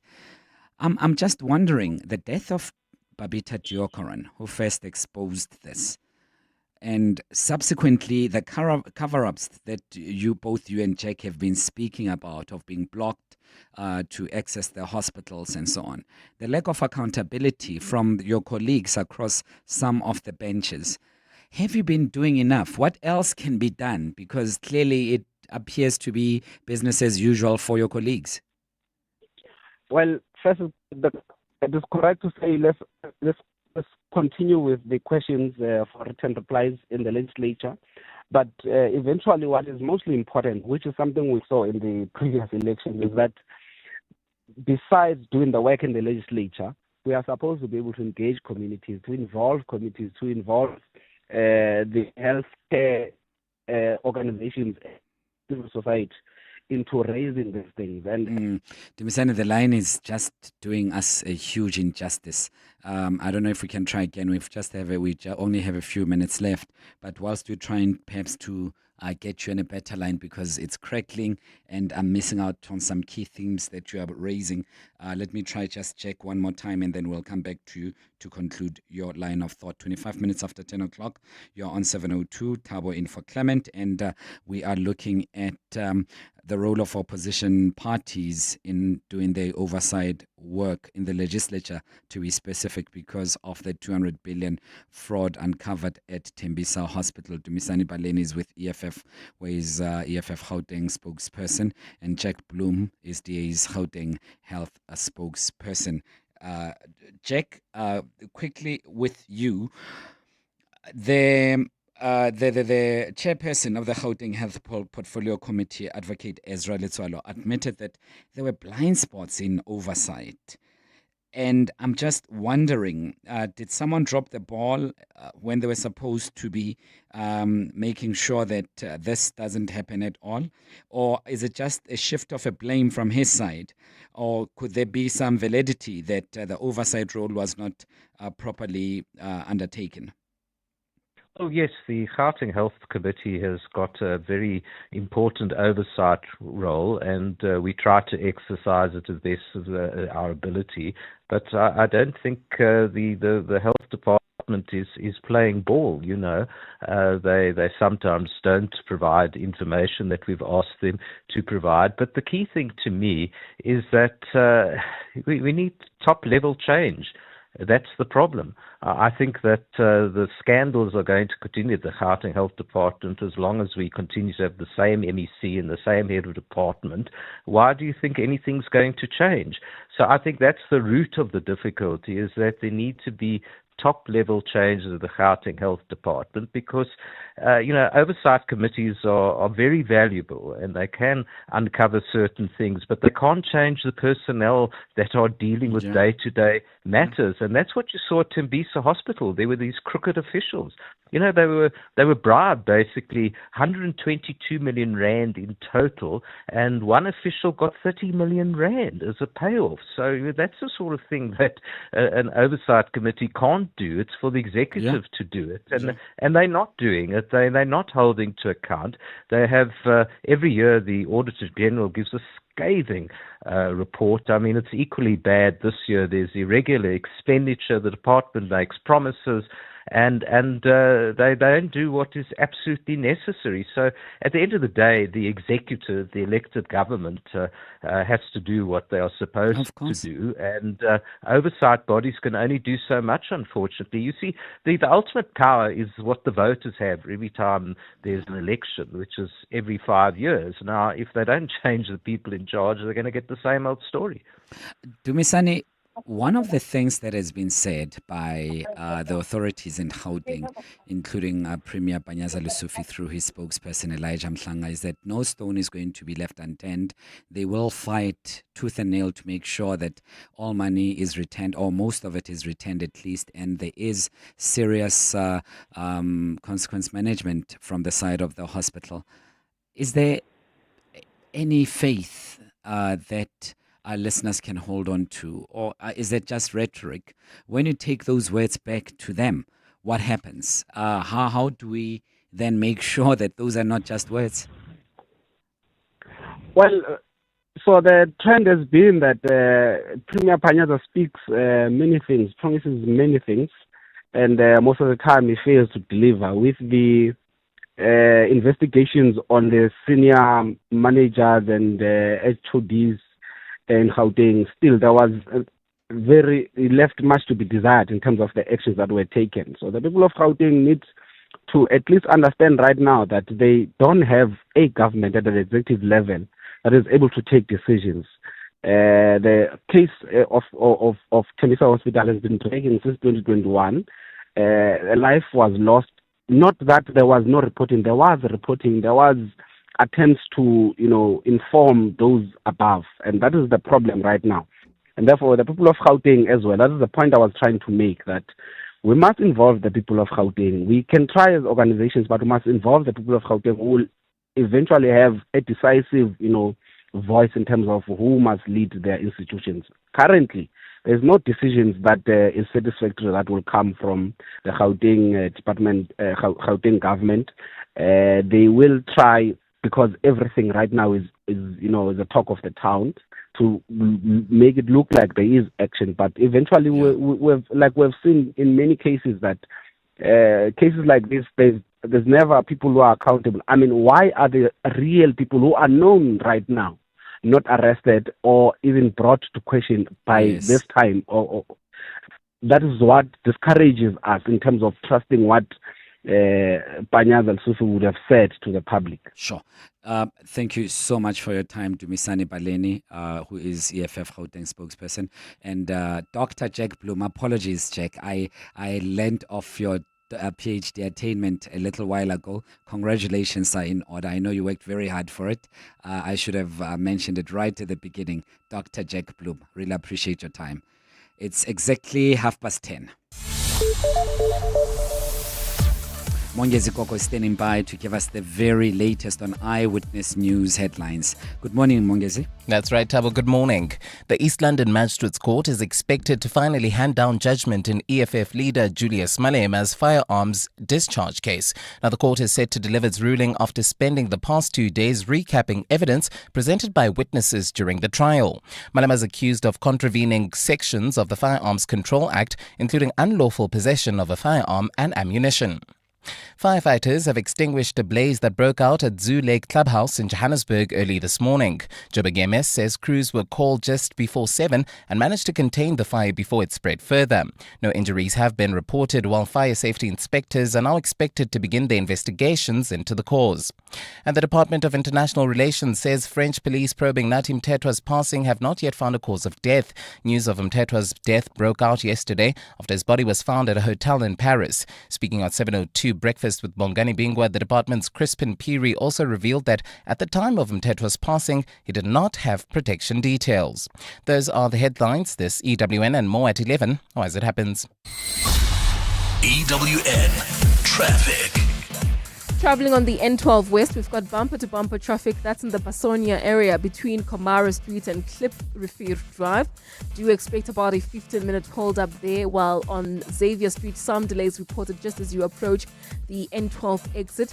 And if you are traveling on the N3 North, do expect heavy traffic volumes. This is along this route between the Geldenhuys interchange and the Gilulis interchange. And there's an accident reported in the southerly direction of the N3 right near the Gilulis turn-off. Delays coming out of Modderfontein Road while heading towards Sunning Hill. We still have got those roadworks taking place on the N3 North, causing heavy traffic volumes coming out of Marlborough Drive. And then if you're traveling in Midrand, an accident seen along the N1 South. It happened near New Road. It is causing delays. Please approach with care coming out of Olifantsfontein Road. I'll have more updates for you at the top of the hour. Stay tuned. There's more EWN on air, online, and on the EWN app. Aubrey Masango. Weekday evenings, 8 to midnight. What is the binding vision of South Africa and South Africanness? I think we lost that. We have degenerated into a place where we are nothing more than a transactional space. I say this with tears in my eyes because the potential, whom we could have become, is a distant memory. There are some of us who still feel the fire. We are able to rise above our partisan transactional nonsense that produces people who can steal 2 billion rand. Aubrey Masango. 8 to midnight on 702. 702. At the heart of global conversations shaping the future, Africa's voice matters more than ever. As Africa's largest bank by assets and lead sponsor of the B20 Summit, Standard Bank Group is proud to spotlight the continent's growth, partnerships and potential on the world stage. Through informed dialogue and powerful partnerships, Standard Bank is driving sustainable growth where it matters most. Standard Bank is an authorized FSP and registered credit provider. Welcome to the brand new days. Sail the world with Norwegian Cruise Line, with more to see, more to do, and more to enjoy.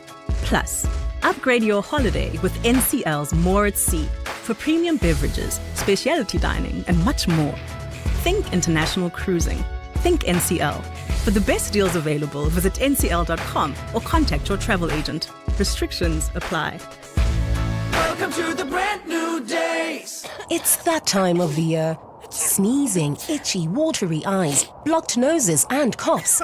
It's time to live, work, play and sleep allergy-free. For trusted relief for you and your family this allergy season, ask your pharmacist for the Adcock Ingram OTC Allergy Survival Pack. With products like Allergex Non-Drowsy, Cetisid, Levogex and more, we have you covered. Remember, Adcock Ingram OTC. And visit beprepared365.co.za. No one will ever understand just how much your car means to you. The way Bumblebee carried you through road trips, or how Ruby Gold has been there for every big moment. This Name Your Car Day 2 October. 702 is teaming up with Stellantis, the global automotive powerhouse behind brands like Citroën, Alfa Romeo, Peugeot, Opel, Jeep and Fiat, to give you a chance to win your share of 20,000 Rand. All day on 702. WhatsApp a voice note of your car's name, the story behind it, plus your your name and ID number to 072 702 1702. We could call you all day with 5,000 Rand to celebrate your bond. Thanks to Stellantis on 702. TCs and more on primemediaplus.com. 702 Let's walk the talk on 92.7 and 106 FM. 24 minutes to 11 o'clock. Thabo Show in for Clement Manyathela. Great having you with us. We're together till 12, and in the previous half hour, we had a chat with both the DA and EFF's representatives in the Gauteng legislature to find out what is it that the opposition parties are going to do as some form of activism that will hold to account the executive after that huge controversial 2 billion rand saga at Tembisa Hospital. We go ahead nonetheless with a different issue right now. Do you have a boy child? Do you feel that at times they're left behind? It could be at school, in some social club, perhaps even a sporting activity where you feel that girls are given more advantage than boys in perhaps the pursuit to create an equitable society. Girls have been uplifted and are continuously uplifted and should be uplifted, by the way, to make sure that we do away with patriarchy and we ultimately attain an egalitarian society that will make sure that all those who participate are treated fairly. Yesterday, we were speaking about women earning far less than men, even though they are doing the same jobs. So those are the dynamics that we find ourselves in. But today, are we leaving a boy child behind? Is all of that, the empowerment that is happening at the expense and the demise of a boy child? I would want to hear from you as a parent, as an educator, as someone who is involved in society, as a community leader. Is it your impression that a boy child is being left behind? 23 to 11. For more about 702, go to primemediaplus.com. As I said, that vital progress has been made for girls and women, and more should be made. Sesame Workshop International South Africa says that many boys are falling behind emotionally, socially, and educationally, and that is very worrying.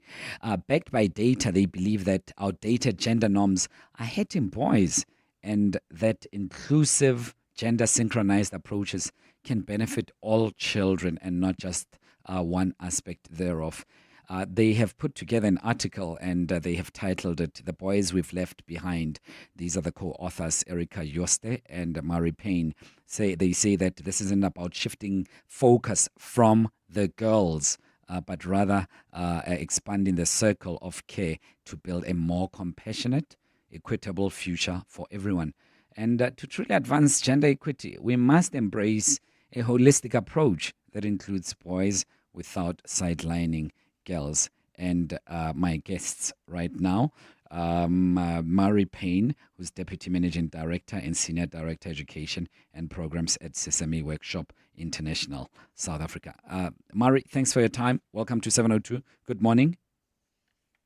Good morning, Thabo. Thank you for having me. Thanks for coming through. This can be a very easy matter to deal with, because also we don't want a zero-sum game. It's so nuanced, and I'm glad that you could make time. I'm glad that you put this article together to help us reflect on it. Right at the beginning of the piece, it says that in our collective pursuit of gender equity, we have made vital strides in uplifting girls and women. We fought for their rights, expanded their opportunities, and challenged systems that have long held them back. But in doing so, we must confront an uncomfortable truth. We are leaving many boys behind. How are we doing so, Mari? Thank you so much, Thabo. And rightfully so, I just want to echo the first line of the op-ed, that it's not about flipping this flip side of the coin and focusing only on boys and not on girls. That's absolutely not what we're saying. We're saying that there should be equity, right? And we should look at boys and girls both at the same time. But from the Thrive by 5 index that was revealed about 2 weeks ago, the 2024 index that was done across the country, it was again highlighted that 37% of boys are developmentally on track compared to the 48% of girls that were included in the study. We're looking at 4 to 5 year old children, whether they are developmentally on track across the country to be able to be successful in grade R and grade 1. Are they school ready? Are they on track developmentally where they need to be able to succeed academically and in later school and life? And from the statistics, we can see that 37% of boys versus the 48% of girls that are developmentally on track. So many factors contribute to the statistic. We looked at gendered expectations, certain gendered expectations that we have for boys versus girls, the lack of emotional support to boys, and educational environments that don't always cater to the boys' specific needs. And there was also a statistic in the Thrive by 5 report of 64% of parents that think their boys are on track.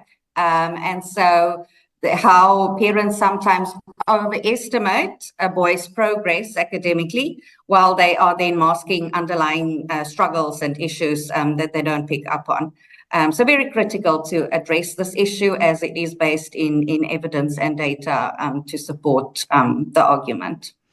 How are educators and those responsible for boys at that age, and perhaps parents, and we shouldn't create that to be an elephant in the room, how are they leaving boys behind? Is it by taking too much care of girls, or is it taking for granted that boys will be boys and let them get away with some untoward actions? I'm trying to be very practical in order for us to diagnose the problem where it matters most. Yes. Yeah, so a lot of it is contributed by outdated gender stereotypes and expectations that we set for boys, especially when it comes to their emotional development and their emotional growth. So outdated stereotypes teaches boys to hide their emotions. We know that, in a lot of cultures and generations, there's a saying, boys don't cry. So we teach boys from a very young age to hide those emotions and to avoid seeking help.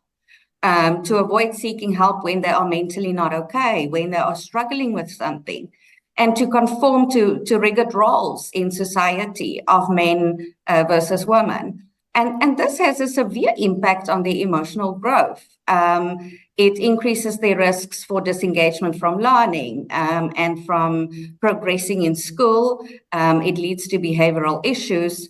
And so it's very, very important to actively challenge these norms from a very young age, that it's okay to feel, it's okay to have feelings, it's okay to cry, it's okay to care.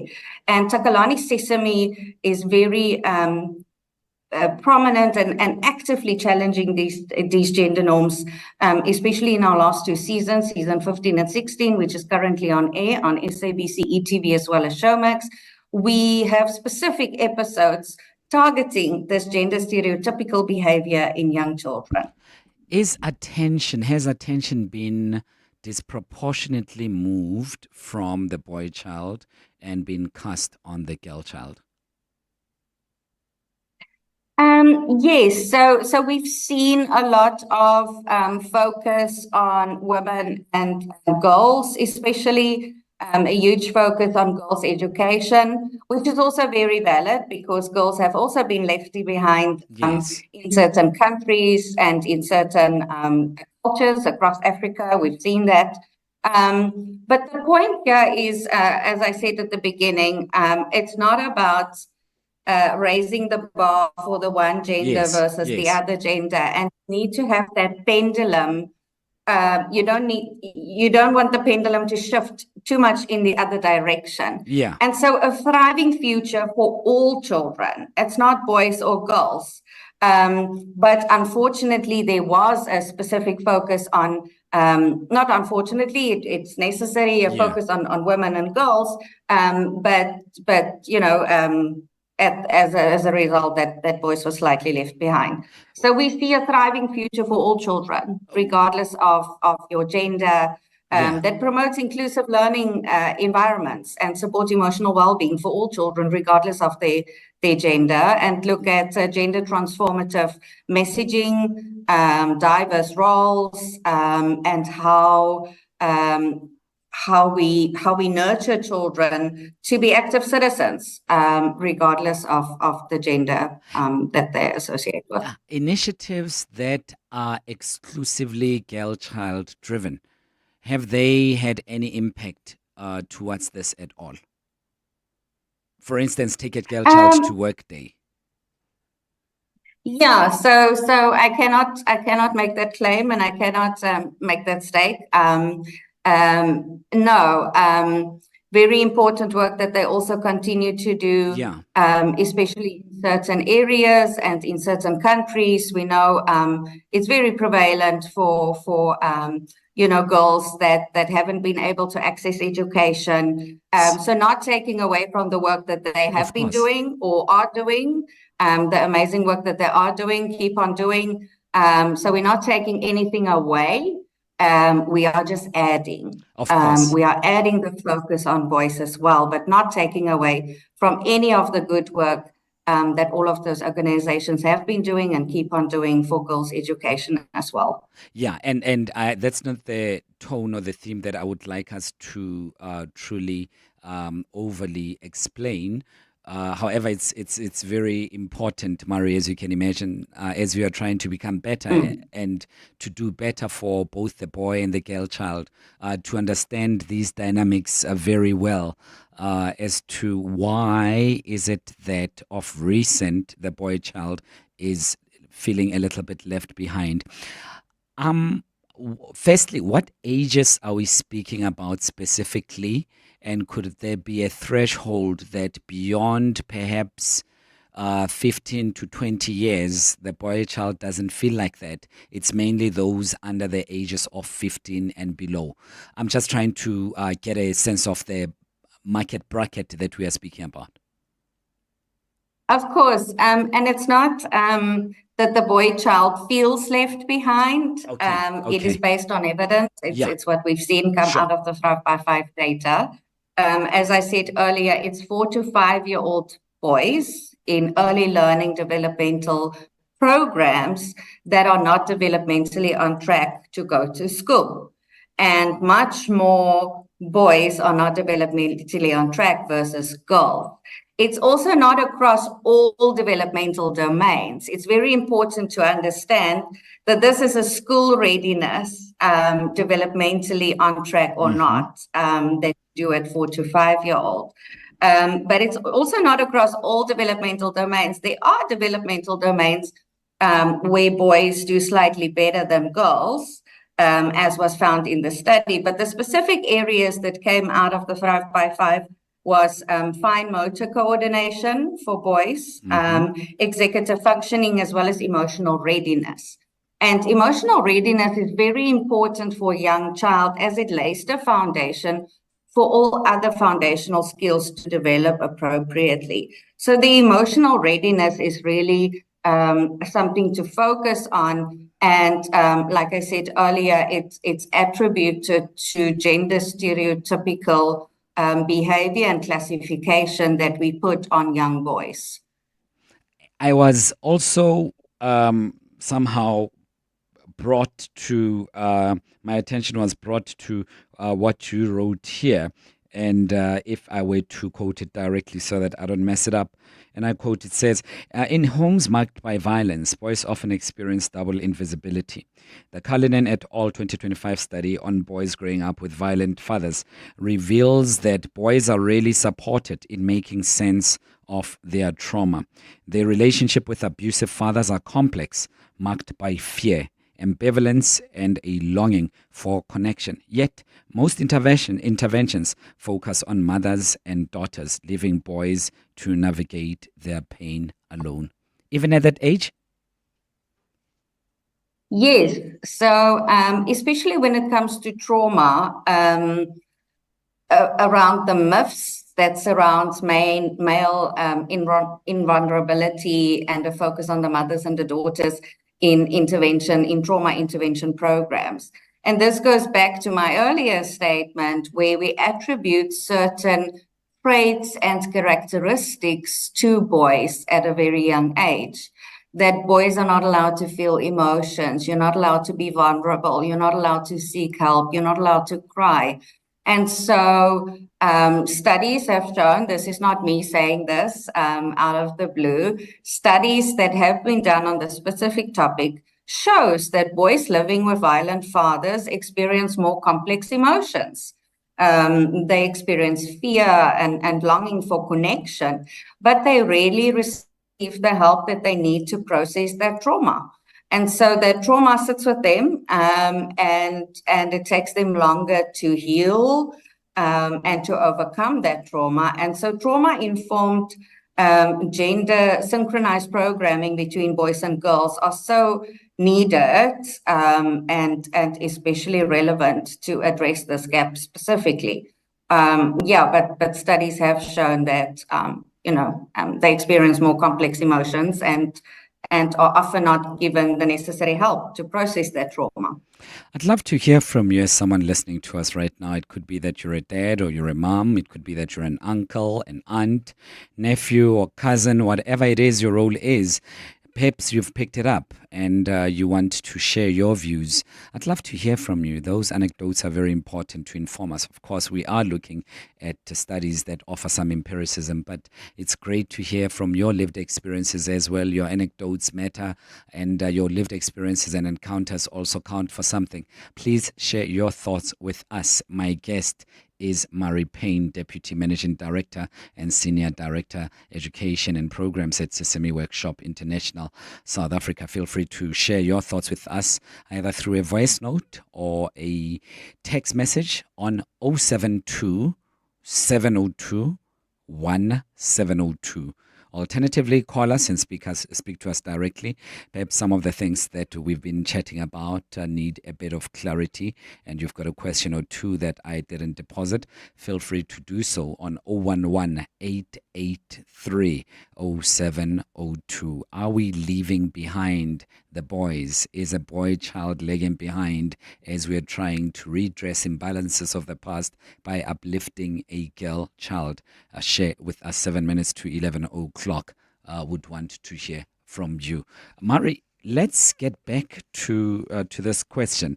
A number of men, perhaps with various objectives that may not be well intended, would say that there has been an overemphasis on ladies' empowerment of women, be it at the workplace or be it socially, when we're seeing ladies prosper in our communities. And you would almost swear that those kind of tones are driven by jealousy, envy, and something that is just untoward, to an extent where it has been said that in many work environments, women are preferred for promotions and so on.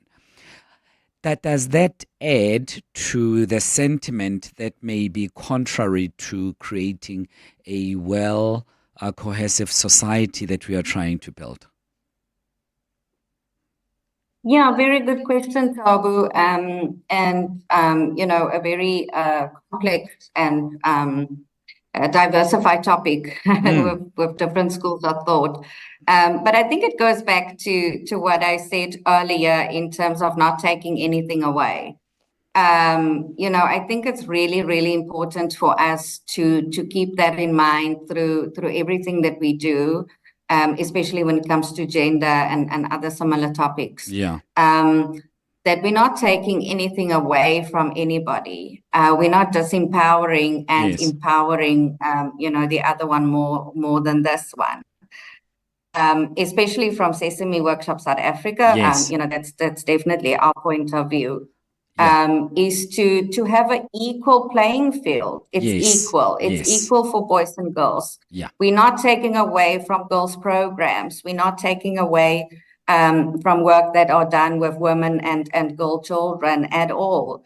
Amazing work that they do. Keep on doing that. Yeah. All we are saying is that we shouldn't forget boy children, because for Sesame Workshop South Africa, it is about helping children everywhere in South Africa. Let's hold it at that for just a second, if you don't mind. I apologize profusely. I just want to bring in Semi, because we have about a minute left or so. Semi, welcome. You are in Centurion. Welcome. Good morning, Actually, it's pretty likely to say that boys' girls are being left behind. They are just being discriminated against.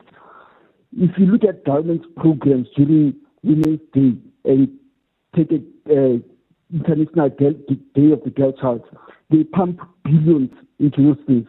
But look at what happens during International Day of the Girl Child. They do absolutely nothing.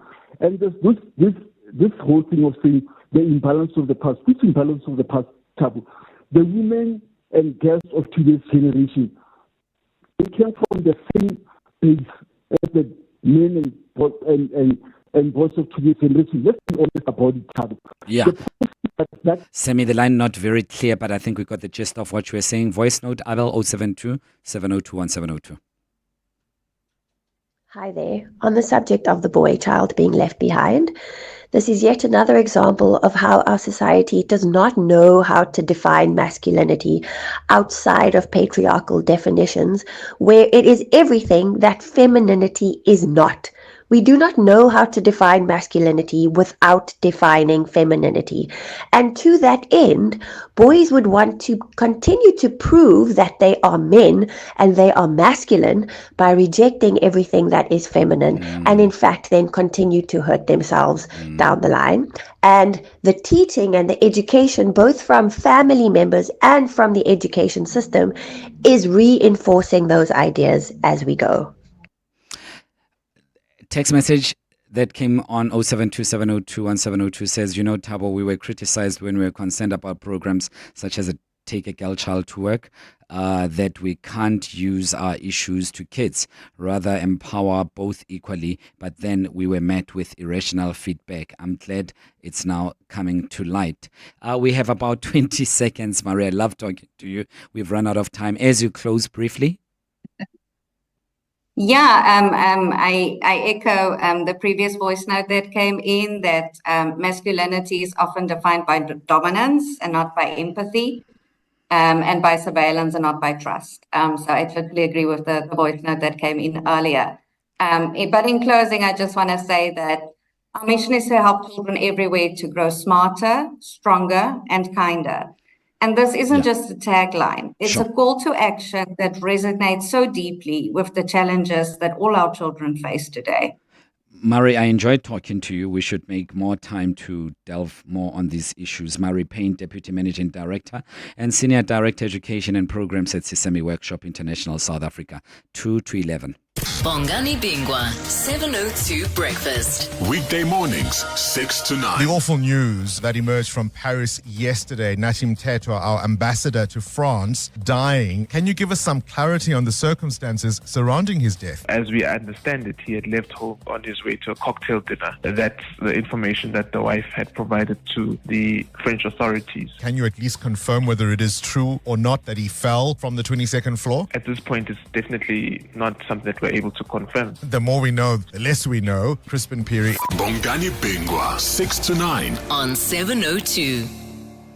Do you want to be a legal eagle and get your foot in the legal industry? The Law Society of South Africa is something for you.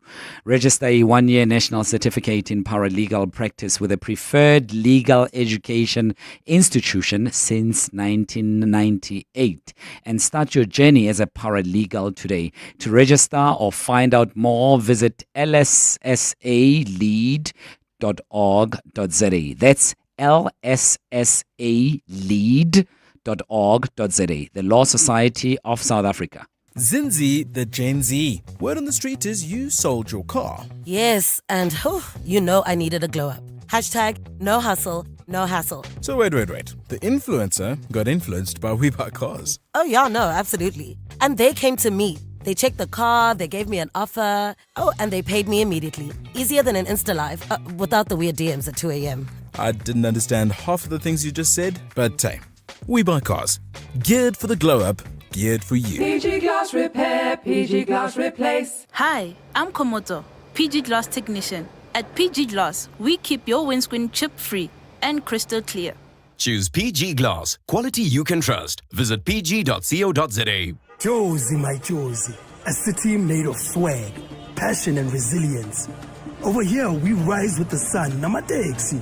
We are a city of doers, creators and believers. When we unite, yonke into iyahlangana. From corner offices to corner veggie stalls or corner pre-chat and receipt. Josie, my Josie, a city where even those who were not born here are made here. Yabona la, citizenship is awarded to the curious. There's magic and beauty in our city, so we call on everyone to come experience it. Babiza bonke to come see Josie and all its people, because this city is all of us. Come witness our citizens do it. Babiza bonke to come see the actions of the invisibles, those building our city from the ground up, so we have a home we can all proudly call Josie, my Josie. Visit josiemyjosie.com to see how Josie does it. This is EWN. Good morning, Gamunki Zikoko. We begin with news just in. EFF leader Julius Malema has been found guilty on charges linked to his firearms discharge case. Now, the East London Magistrates Court handed down judgment this morning against both Malema and his security officer. His security officer has been acquitted. And therefore, the following findings are made. You may stand up, accused 1 and 2. Accused 1, in respect of counts 1, 2, 3, 4, and 5. You are found guilty as charged. Accused 2, Mr. Snyman, in respect of counts 4 and 6, you are found not guilty and discharged. The Department of International Relations says French police probing Nathi Mthethwa's passing have not yet found a cause of death. News of Mthethwa's death broke out yesterday after his body was found at a hotel in Paris. Speaking on 702 Breakfast with Bongani Bingwa, the department's Crispin Piri also revealed that at the time of Mthethwa's passing, he did not have protection detail. It also came to light that Mthethwa was attending a cocktail party at the hotel that same evening. He previously served as the Minister of Police before Arts and Culture, and prior to his death, Ambassador to France. Well, we at this stage can't set a timeline for the French authorities, but we understand that they are leaving no stone unturned, and we hope that possibly by the end of the week there will be something of a lot more clarity. Firefighters have extinguished a blaze that broke out at the Zoo Lake Clubhouse in Johannesburg early this morning. Joburg EMS says crews were called just before 7 and managed to contain the fire before it spread further. No injuries have been reported, while fire safety inspectors are now expected to begin their investigation into the cause. Spokesperson Olile Kumalo.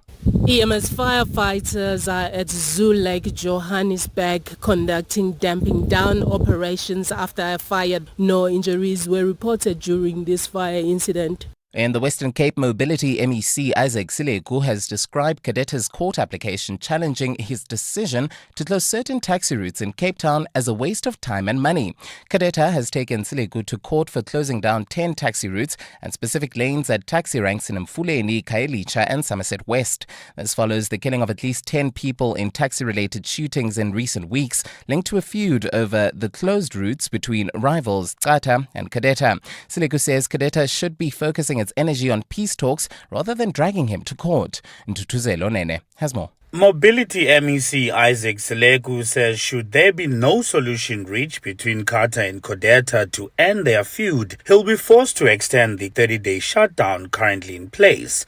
Today marks exactly 15 days since Sileku implemented the measures to prevent further taxi-related violence. If they don't come to an arrangement of an agreement before the 30 days, I will extend. I did not say I will go back to Cabinet and ask for permission to extend, because I know my responsibility as the Minister of Mobility in the Western Cape. It's entirely dependent on me. Sileku and Kodeta are expected back in court on Saturday to continue arguing their cases. Ndotozelo Nene, Eyewitness News. And in Indonesia, the National Disaster and Mitigation Agency says around 91 people are believed to still be trapped under the rubble of a collapsed school. Yesterday, students were performing afternoon prayers in a building that was undergoing unauthorized expansion when it suddenly caved in on them. A 13-year-old student was killed and 99 others were taken to hospital, some of them in a critical condition. Search and rescue operations are currently underway to find those who are still missing. Gold is trading at $3,858.47 an ounce. The rand is at 17.27 to the dollar, 23.21 to the pound, 20.26 to the euro. Brent crude oil is at $66.22 a barrel. And in the traffic, we've got an accident on the N3 South right near the Glulis interchange, causing delays coming out of Modderfontein Road. There's also an accident in Basonia on the N12 West that happened right near Klipprivier Drive. Delays from Komaro Street. A partly cloudy morning in Gauteng. Johannesburg starts at a low of 12 degrees, peaking at a high of 25. Pretoria is at 13 and 26. Vereniging 8 and 24. The top story in EWN this hour. EFF leader Julius Malema has been found guilty on charges linked to his firearms discharge case. EWN, in touch, in tune, and independent. For the latest, visit ewn.co.za or download the EWN app. 702. Live on the Prime Media Plus app. DSTV channel 856. 92.7 and 106 FM. Let's walk the talk.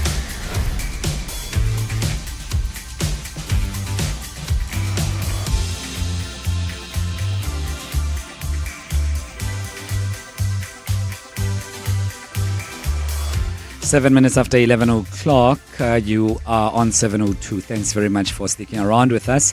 And if you've just joined us, welcome. Great having you with us. My name is Mthethwa. I'm in for Clement Manyathela. We're together till 12. Great having you with us. Don't go away. There's so much more still to share with you. And in the previous hour, at least half hour, I should say, we were looking at how some boys may feel a little ostracized as we empower ladies. Why are we leaving boys behind? There was a study that was done, and it shows that more and more boys are left behind at home, at school, and elsewhere. And the empowerment is coming at the demise of the boys, but it's really not about that. We shouldn't take from one in order to edify the other. We must try to be as equitable as possible. You've shared your views, highly appreciated, and that conversation is very important. We will revisit it in some other shows. 8 minutes after 11, I would want to speak about your vehicle. Is it roadworthy right now? And how does that speak to your insurance? 8 after 11. 702. Let's walk the talk on 92.7 and 106 FM. So on Listener's Choice today, we are looking at how vehicle and roadworthiness can impact your insurance. We do know that a number of South Africans are not insured, and those that are insured are doing so. And within the number of those that are insured, they're doing so grudgingly because it is a grudge buy insurance. And you could be doing yourself an injustice if your vehicle is not roadworthy. And come time to pay, you may find yourself in serious problems. And it may have, I suppose, very little, again, to do with the roadworthiness of your vehicle, but the insurance will still say something else that you may not like at the end. I mean, a lousy example could be that someone bumps into you, and you find that your vehicle is not roadworthy, and as a result, the insurance says something else. And you do know that vehicle roadworthiness is not just about passing that hideous test, roadworthy test. It's also about ensuring your safety on the road and protecting your financial interest. So today we are discussing how your vehicles and roadworthiness can impact your insurance cover. Our guest will share valuable insights on how to avoid financial burden of a rejected claim. That must be a swear word in South Africa, a rejected insurance claim. Goodness me, that's very uncomfortable. We are joined now by editor Teshera McKinnon, who is lead ombud on the non-life insurance division of the National Financial Ombud Scheme.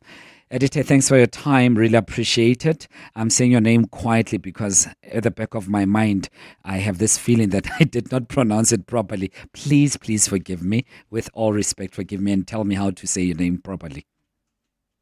You said it, Tabo, beautifully and absolutely correctly. I've got nothing to correct. I feel good about myself. Thank you for the invitation. No, thanks for honoring it. Really appreciate it. What are the minimum roadworthiness requirements for vehicles in South Africa, editor? I think the National Road Traffic Act sets out in quite a lot of detail what the minimum requirements are.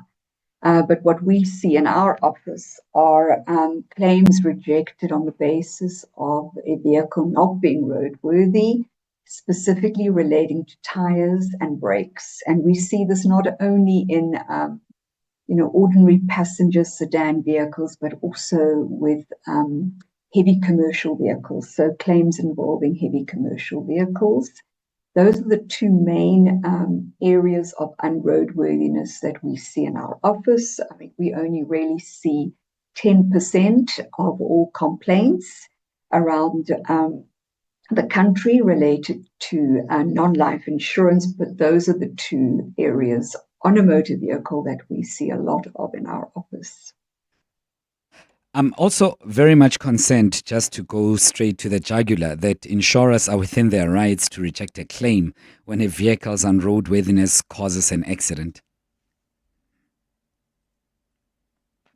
So they may be, and we say maybe within their rights, because contractually, and if we're looking at specifically the law and the law of contract, if there's a provision that requires a policyholder to maintain their vehicles and it's found that the vehicle is not maintained, not roadworthy, they are legally entitled to reject a claim. So they are within their rights to do that, insurers. However, when a complaint comes to an ombud scheme, ombuds have the power to not only look at the strict application of the law, but also at equity and fairness. And that's what makes ombud schemes different to a court of law. We have this added jurisdiction, which is to look at things fairly. And how do we do that? Well, one of the ways in which we do that is to ask insurers, okay, so the vehicle's unroadworthy, and that's what you've established on this claim. But how is this material to how the loss occurred? So we always ask the insurer to establish the connection between the breach of the policy by the insured to the loss itself. And as you earlier mentioned, in a situation where a vehicle is unroadworthy, but it was stationary, for example, and it was rear-ended by a third party, the bald tires had nothing to do with how the loss occurred. And in those instances, we won't allow insurers to get away with that rejection. We will ask them to settle that claim. So what has happened over the years is, because of the way that we've dealt with complaints, the way that we apply equity, insurers have also started, to a large extent, not always, but to a large extent, thinking about equity as well when they make decisions to reject claims. But there are still some cases that come through where they clearly haven't applied equity. They've stuck to the strict letter of the law. And that's where we come in and say, we don't believe it's fair to reject this claim when the unroadworthiness had nothing to do with the accident. And I suppose it's approaching your office that is a bit of a mountain hill for a number of people, especially those who don't know about the existence of that office. And that's why we also partly have you here, editor, because you're also citing a very interesting case study. And I would like you to share it with our listeners, where the complainant claimed the accident damage when he lost control of his vehicle. Please add on to that and give us that scenario in your own words. Right, so we've quoted two case studies. The one was where we actually supported the rejection because based on the evidence presented to us, we were of the view that on a balance of probabilities, the insurer had made out a case to reject. And that's where the insurer clearly established that an unroadworthy tire on the vehicle, and it was unroadworthy because the tread was level with the the tire tread depth indicator. So some vehicles and some tires come with what is called a tread depth indicator, and the law says that your tire tread cannot be level with this indicator. It's got to be higher. There's got to be more tread, in other words, on your tire than that indicator. And if it's level or below, then that tire is unroadworthy. And in this specific instance, the road was wet. It had been raining. It was raining when the incident occurred. The insurer was able to show that because the because the right tire was smooth, the water that the vehicle and the other tires had to disperse was unable to do that, which resulted in the back tires aquaplaning and the vehicle losing control and colliding with the pavement. So in that instance, we were satisfied that the insurer, based on the evidence submitted, and insurers submit expert evidence to establish that link between the breach and the loss. They had done so in that case, and we therefore couldn't assist the complainant. But there was, and there are many, but there was one particular case where the condition of the of the brakes of the vehicle were also found to be unroadworthy. But what was interesting in that matter was that nowhere ever did the insured driver indicate that he had applied brakes in order to avoid the pothole. So what had happened was, according to the complainant's version, he'd gone into a pothole, his vehicle, and it had actually capsized. It had fallen onto the side. Nowhere in the accident description, at no stage did the driver say they had actually applied their brakes. So although the brakes were unroadworthy, they weren't applied in the incident, and the insurer had therefore not established that the brakes and their lack of roadworthiness was a contributing factor to the loss itself. And in that case, we asked the insurer, we issued a provisional ruling, and we said that the insurer needed to entertain the claim, and they eventually agreed to settle that claim. Well, I suppose all is well that ends well. 17 minutes after 11 o'clock, my guest here, we are discussing about how vehicles on roadworthiness could cost you your insurance cover. Editor Teshera McKinnon is lead ombud of the non-life insurance division of the National Financial Ombud Scheme. Feel free to join us in this conversation to ask questions that you would like to ask whilst she's still with us. And we only have 12 minutes to go. So I'd urge you to call in on 011-883-0702, 011-883-0702. Alternatively, send a voice note or a text message to 072-702-1702. I know as soon as editor goes, I will be flooded with a flurry of questions, which I won't be able to answer and I can't do much with. So that's why I'm urging you right now. I'd rather you make use of this opportunity before she goes, because after this, I will be completely unable to answer or address any of your concerns. It is 19 minutes after 11 o'clock. Hi Tabo, Keith here from Springs. I think the roads obviously needs to be car worthy as well. Insurance makes a lot of money from us, and there has to be leeway with the roads being in such bad conditions. Roadworks that are being managed poorly, no visibility at night due to street lights. So why must consumers always bear the brunt and insurance make all the money and find every reason not to pay? Insurance and government needs to take accountability as well, and they need to do more on the roads for the people. Editor? Yes, the condition of the roads is definitely an issue. When we consider complaints, we look at all the circumstances leading up to an incident. One must also remember that insurance, unfortunately, is not the roads agency that needs to maintain the roads, but the circumstances of each loss is considered by our office, and especially when we're applying our equity jurisdiction. And again, if there is no link between the unroadworthy state of a vehicle to the loss itself, then the insurer won't be allowed to uphold its rejection of the claim, and we'll ask the insurer to reconsider. Jabu is calling us from Kempton Park.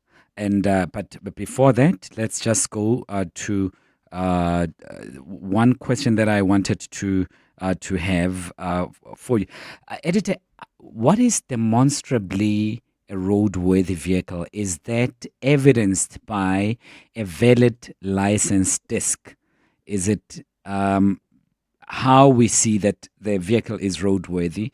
Or will the insurance post an unfortunate accident also undertake its own assessment to find out if the vehicle was roadworthy?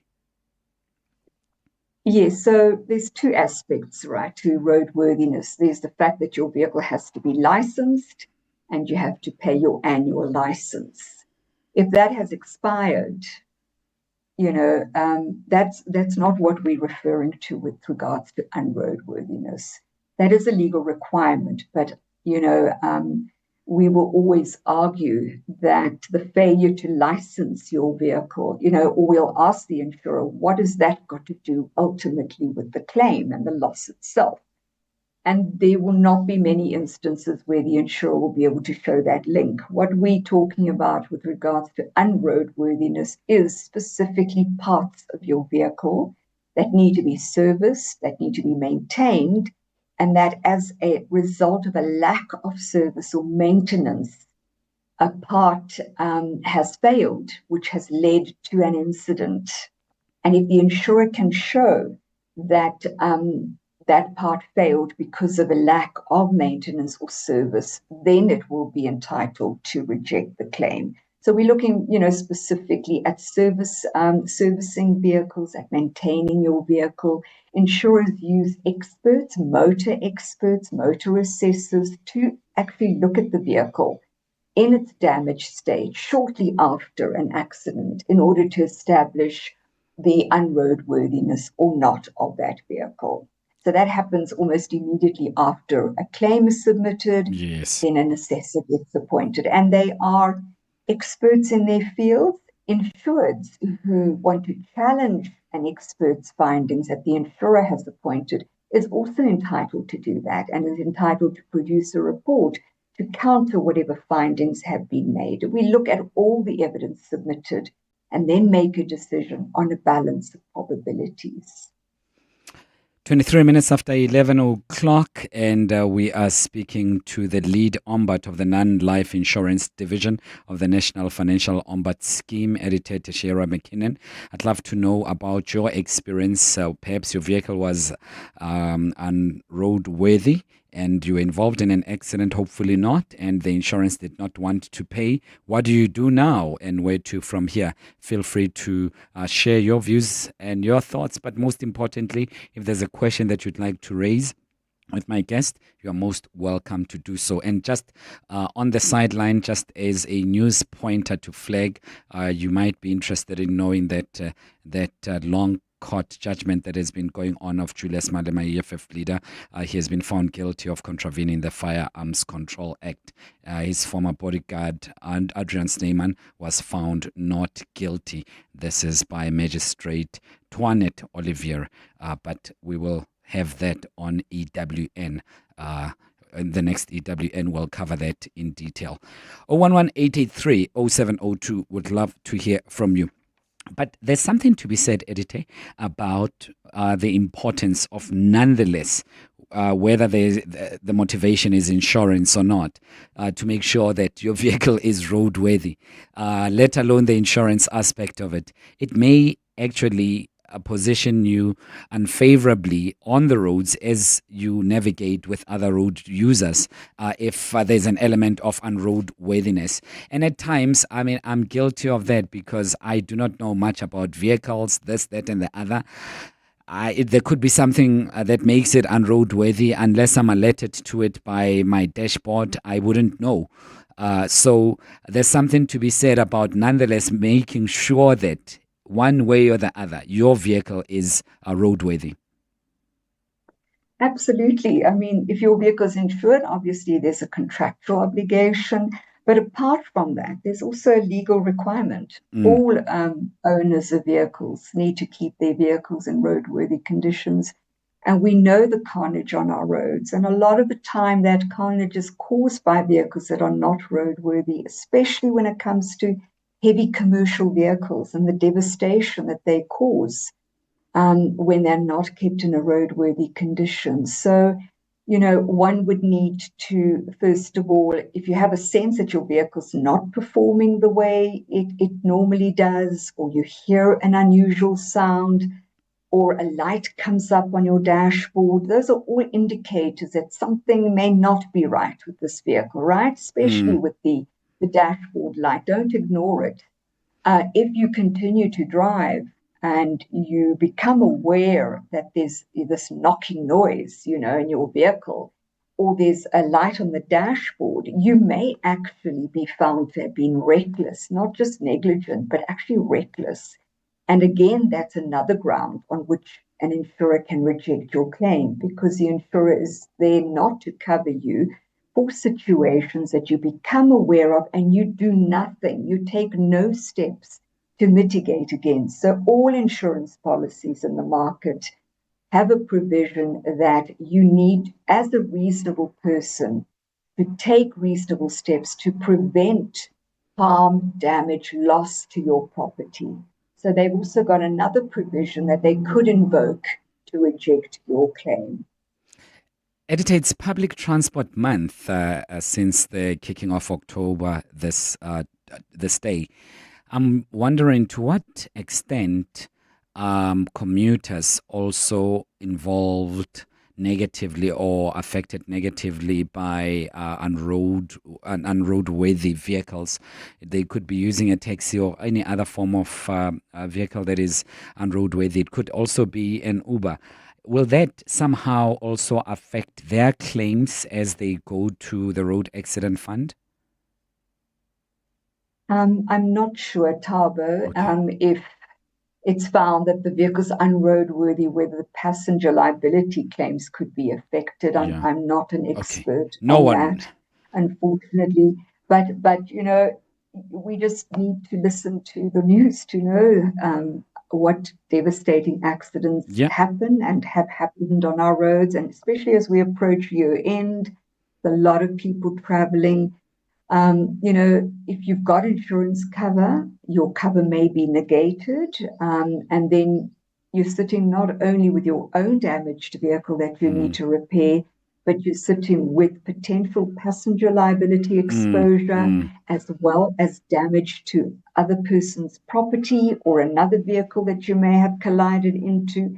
So the consequences can be devastating. Yeah. As much as insurance is a grudge purchase, it's also there to bolster you financially, to give you that assistance, that net to protect you against financial devastation that an accident like this could cost you.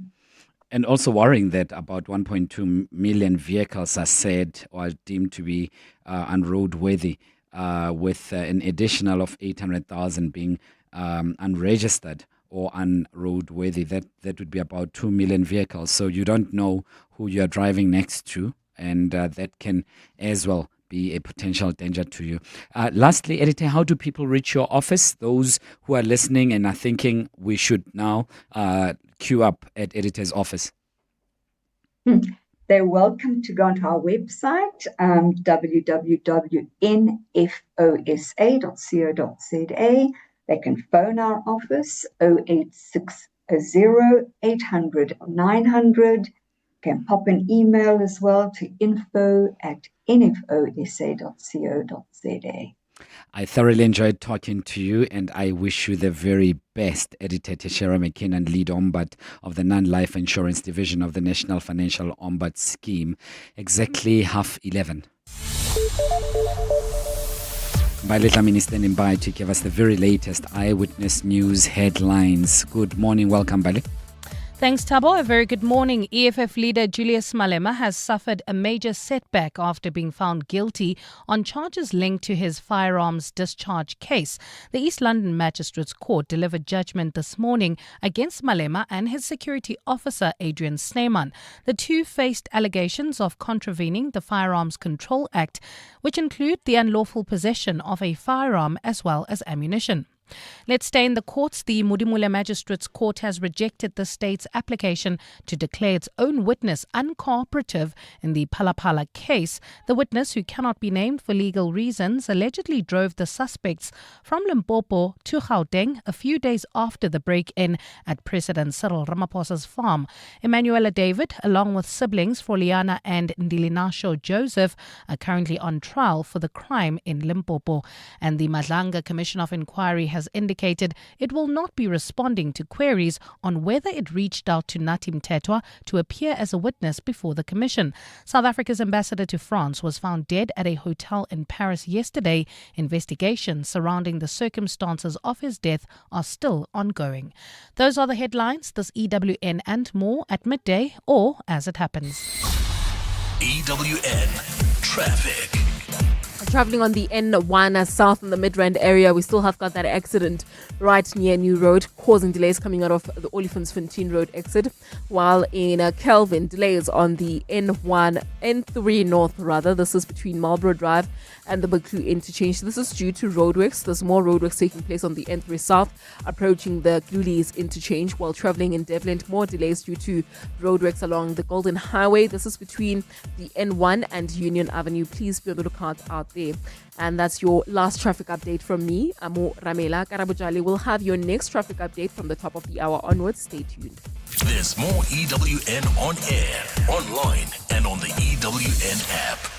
John Perlman.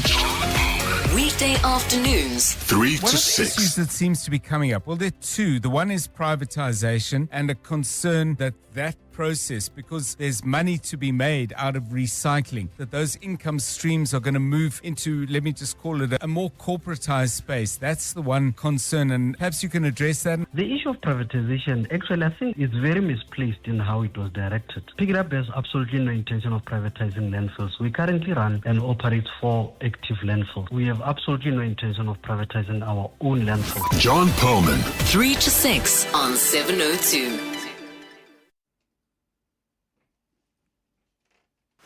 Stamino Grow is a 5-in-1 supplement with amino acids, antioxidants, B vitamins, and other essential vitamins and minerals. Stamino Grow helps promote energy, well-being, immune defense, and mental vitality. Stamino Grow, 22 years of supporting Mzansi. Ranked amongst the top 5 best-performing multivitamin brands in SA. Stamino Grow. Grow for it. Looking for your next big business deal? Make the smart move and switch to Outsurance Business Insurance. You could get a massive 20% discount on your business insurance premium for plumbing, electrical tradesmen services, and other industries. Outsurance Business Insurance are trusted experts in insuring your business. Get more out of your business insurance. Get a quick and easy quote today. Call 0800 60,000 or visit outsurance.co.za. Licensed insurer in FSP. T's and C's and information online. Big dreams, small budget? No problem. With Prime Media Credit, your business can be on 947, 702, KFM 94.5 and Cape Talk today and pay later. Flexible finance, maximum impact. Email advertise@primemedia.co.za. Prime Media Credit, powered by Bridgement. No one will ever understand just how much your car means to you. The way Bumblebee carried you through road trips, or how Ruby Gold has been there for every big moment. This Name Your Car Day 2 October. 702 is teaming up with Stellantis, the global automotive powerhouse behind brands like Citroën, Alfa Romeo, Peugeot, Opel, Jeep and Fiat, to give you a chance to win your share of 20,000 Rand. All day on 702. WhatsApp a voice note of your car's name, the story behind it, plus your name name and ID number to 072 702 1702. We could call you all day with 5,000 Rand to celebrate your bond. Thanks to Stellantis on 702. TCs and more on primemediaplus.com. 702 Let's walk the talk on 92.7 and 106 FM. 25 minutes to 12 o'clock. You're in 702 Tabo in for Clement. And at about this time, we look at the sharing space every Wednesday. That's where you get to share with us your question, and we ask our listeners as a community, as family, as a close-knit group of individuals. We come together to try to offer some bit of counsel, some bit of astute advice to guide wherever we can about your personal problem. And today is no different at all. So I'm going to ask all of you to gather around as I read this particular advice-seeking letter, email that came from one of our listeners, 24 to 12. 702 Let's walk the talk on 92.7 and 106 FM. So on the sharing space today, the listener has written, "Greetings, Clement and the listeners." I will change that to "Greetings, Tabo and the listeners," just for purposes of today. And she goes on to say, "I'm a woman in my mid-30s. I'm in a happy relationship with my boyfriend of 3 years. I have a guy friend whom I've known since we were in university. He now lives in another country. My boyfriend and my guy friend have never met at all. My guy friend is coming back to the country soon, and my boyfriend is excited to meet him because I talk about him so often. But there's something my boyfriend does not know. My friend and I had a sexual encounter once during our university years. I knew it. Nonetheless, I continue. It was a once-off thing, and we vowed to never do it again. Our friendship is solid now. Yeah, that's what they all say. And we really see each other as friends. So, with my friend coming to visit, I'm wondering if I should tell my boyfriend about our encounter. For me, it's not a big deal, and I don't think my boyfriend needs to know. But my friends say this is something I should tell him. I just don't want my boyfriend to see my friend in a different light because he's a good friend to me and I have no feelings for him at all. Am I wrong? Should I tell my boyfriend? Anonymous. Always anonymous whenever these things are happening, right? Always anonymous. Why don't you just come out and say it's Margaret, it's Maki, it is Lebohang, it is Mary. I'm just kidding. I'm just kidding. But this is a very interesting one, right? You might have missed it, so I'll just paraphrase. This lady here, anonymous, says that she has been in a happy relationship with her boyfriend for 3 years, but prior to that, she had a friend from varsity, and they once in a while, not once in a while, but at some point in their friendship, they slept together. The friend, not the boyfriend, the friend. They slept together with a friend, and now this guy is out of town. He's working overseas, but he's due to come back to South Africa soon. As a result, he's always talking about this guy friend of hers, and shares the stories, the wonderful university stories with her current boyfriend of 3 years. The thing is, her friends are saying, but you must tell your man, you must tell your current boyfriend that as much as that guy is coming back from overseas, that you once did the dirty with him. He deserves to know, because he's thinking this was just purely platonic and there's nothing to it. But there will be some sexual tensions between the two of you. So rather let your boyfriend know. He deserves to know as much. You call it a relationship, you might even get married. So let him know that you once did this with your guy friend that you love so much. Well, she continues to say, I just don't want my boyfriend to see my friend in a different light because he's a good friend to me and I have feelings for him. Am I wrong? This is where we need your help. This is where you need to pick up the phone and assist with your years of experience in these things and your astute knowledge and your social intellectual prowess around all these matters that we are talking about. Let's assist this listener to get some closure on this. Is it? I think she can just keep quiet. She doesn't need to tell the boyfriend. Why must the boyfriend know every single thing about them? But with some bias that is running in my blood, strongly so, I would say she must tell the boyfriend. She must. She must, because she owes it to the boyfriend to... There's nothing worse as a guy in a relationship being friendly with a guy who once slept with your current partner. You turn out to be an idiot of note. You look so foolish. He goes around with his friends and they like, look at that idiot Thabo. Doesn't know that I was dropping it like it's hot with his wife or whatever it is. He's shaking my hand. He's so friendly to me. I tell him, oh, I was listening to you on 702, but the guy doesn't even know that I dropped it like it's hot with his partner. You just look like an idiot. Please don't make your boyfriend look like an idiot. Tell him so that he's the one to make a decision. But you are disempowering him if you don't tell him.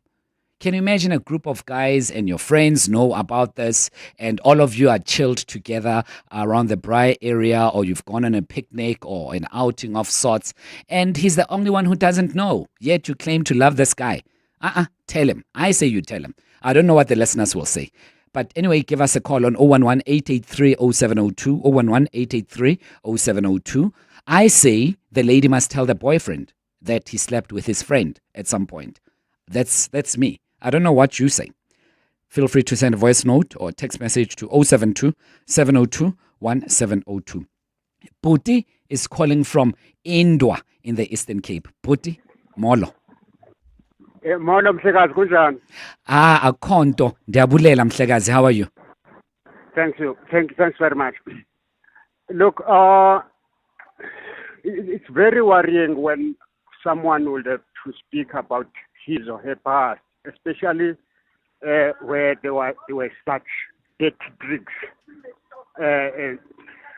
forced or compelled by the situation of being a youngster, a university student, and you had a private entertainment with somebody, but your friendship is still in progression.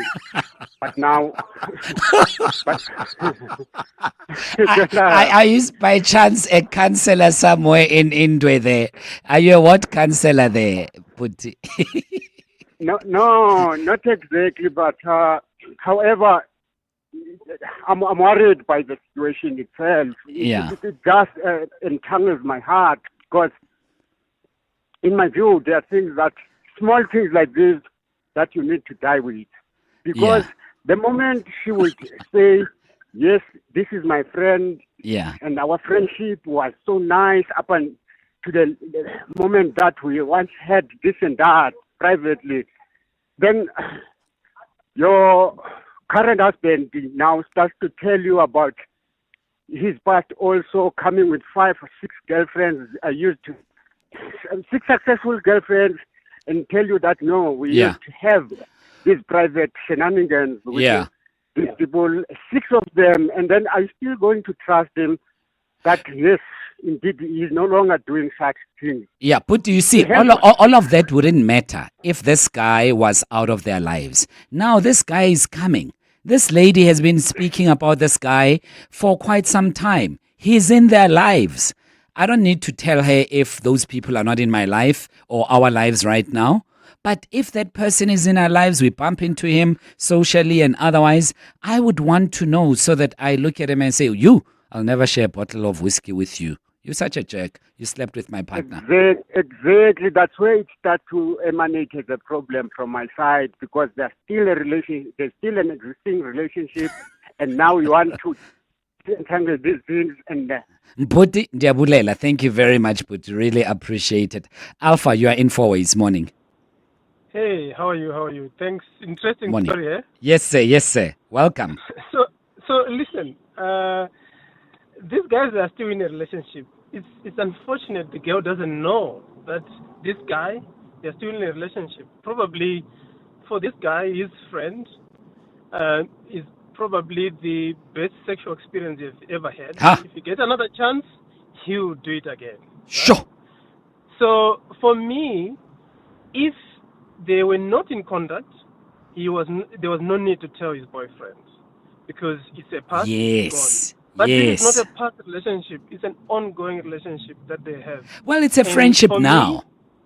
No, the girl thinks so. She'll be surprised if she tells the boyfriend that the boyfriend will see it clearly that it's not a friendship. For the girl, yes, it's a friendship. Actually, this is how girls interpret. Oh, yes. I see what you mean. Friendship, right? Yeah, for that guy, it's not over yet. For that guy, that side, he could still fancy his chances and say, one mistake, I'm there again. If he gets a chance, if the guy gets a chance, I tell you, he'll do it again. You are a great man, Alpha. You deserve a Nobel Peace Prize. You must open up a counseling session wherever you are. Alpha in 4 ways. Nina, you are in London. Hi, Nina. Hi. I would just say to her, if she puts the shoe on the other foot, yes, and she say to herself that it would make no difference to her if her partner came out with the same information, then that's okay. But she has to be really honest. Yeah. And,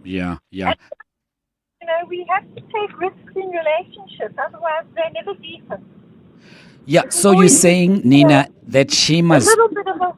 Yeah? Sorry about that. I was just saying, are you saying she must do what she would expect of him under similar circumstances? Yeah. But you see, Nina, we are not honest individuals. We are very biased. We are so subjective. It's easy for Thabo to say, yes, Nina, I would have done that. And just to win an argument, you know what I mean? But genuinely, we don't express 100% honesty under such circumstances. But lastly, given, Nina, that this guy from overseas is still in their lives and will be in their lives, must she tell the guy? And can the guy perhaps explode after hearing that information? Yeah, I don't know, I think also you have to take risks in relationships, otherwise they never have any depth. Yeah, that's true. You're avoiding the confrontations, and there are always going to be things that confront you. Yeah. 100%. Nina, thanks for your call. 011-883-0702. Abel, let's try the voice notes on 072-702-1702. Oh, what? Anonymous, just keep quiet. Keep quiet, please. Anonymous here. Ha! Hi, Thabo. Anonymous should tell her boyfriend simply because if it does come out one day down the line, there will always be that question about, but why did you hide it? If it's not a big deal, then let it out. It'll also show Anonymous how secure her boyfriend is. No, if it's not a big deal, why hide it? It's not a big deal, and it's not really that serious, and you're not into him anymore. So why hide it? Why hide it? Let it out and say, oh, by the way, remember that Thabo guy that I told you about that we went to university with, who's coming back from overseas? Yeah, it was just a one-night thing, and at university it didn't mean anything. But after that, nothing happened. So I don't want you to be insecure about it. I also want you to know about it so that it doesn't come out behind your back, and then you confront me and you think I was hiding it. So I thought you should know. I think that's the way to go, but I could be wrong. Let me know on 011-883-0702. Kagiso in Pretoria. Hey. Hi, how are you? I'm free. How are you, Kagiso? I'm good, thank you. The lady, she should just realize that relationship was over the moment she met a new person. There's no such thing as sexual contact and then suddenly we're going to be friends and the husband will know about it. I have a wife, and she knows every single one of my exes, and she has male friends, but she's never slept with any of them. And I'm comfortable with her having male friends. She can have as many male friends as she wants, but the moment they step together, that's a whole different dynamic. So her having as many male friends as possible and you being comfortable about it is a story for another day. It's a topic we must invite you on the show on a separate day altogether to speak about that. But do you think she would tell you, bro? Do you think she would tell you that, by the way, Abel and I did the dirty? Genuinely. I think she would. Yes, I think she would, but then she would have to realize that anything after that relationship is not going to work. Then, you see why she wouldn't tell you? And my thinking, no, look, because then the problem is that, it's one of those things where we've both seen this person naked. Yeah. So then there's no stopping that. There's no stopping me having the idea in my head that you have seen my person in the most intimate manner ever. Yeah, you can't stop that from happening. Definitely. Hey, past relationships, that's a heavy one. I don't have relationships with my exes. But here's the thing, I have stopped contacting them. And I respect what you've said, and I agree 100%. Once you know that someone slept with your wife or partner or girlfriend or someone that you are with currently, you just don't look at your partner in the same light anymore. She loses that element of... But then... Yeah? Sorry, go ahead. No, I will look at her in the same light, but then the moment she continues that relationship, then that light kind of... How would you know if she's continuing or not? She's not going to go around and tell you, oh, yeah, I met Tebogo wherever. Oh, yeah, we did this and whatever else. She's not going to tell you. She'll keep it to herself. Look, end the relationship, end that friendship, man. Okay.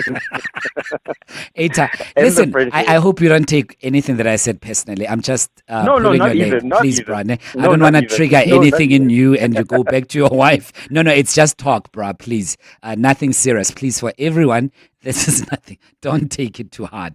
We are discussing. Please don't take it too hard. 011-883-0702.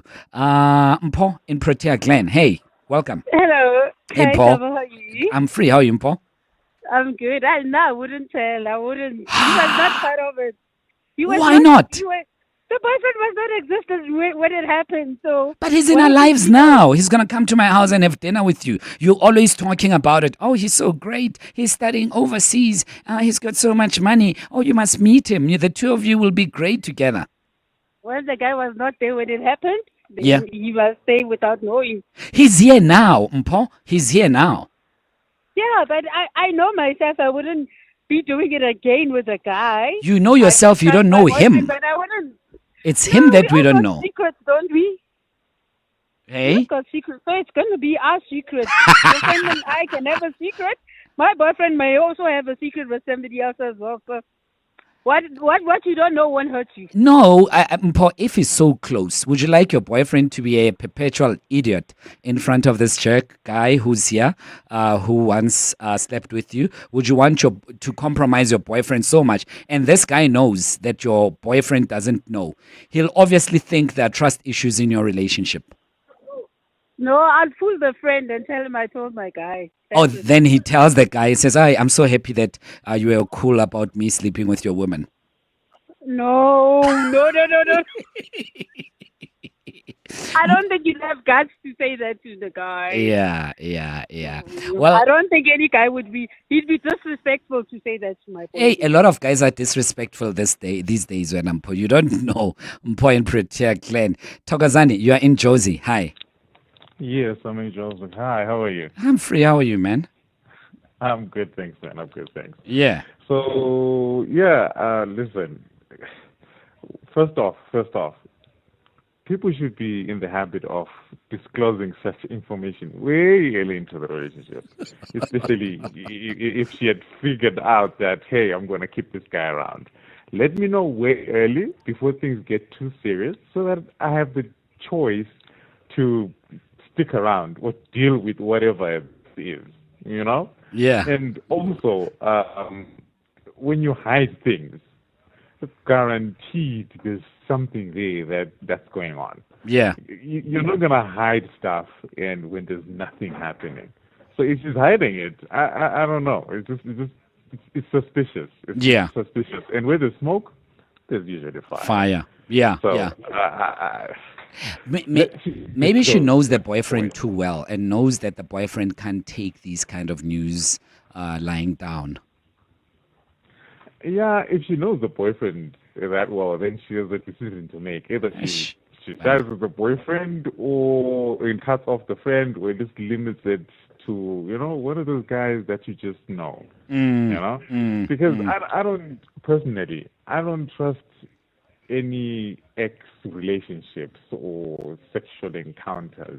And then all of a sudden... Or just male friends. Those are dangerous people, those.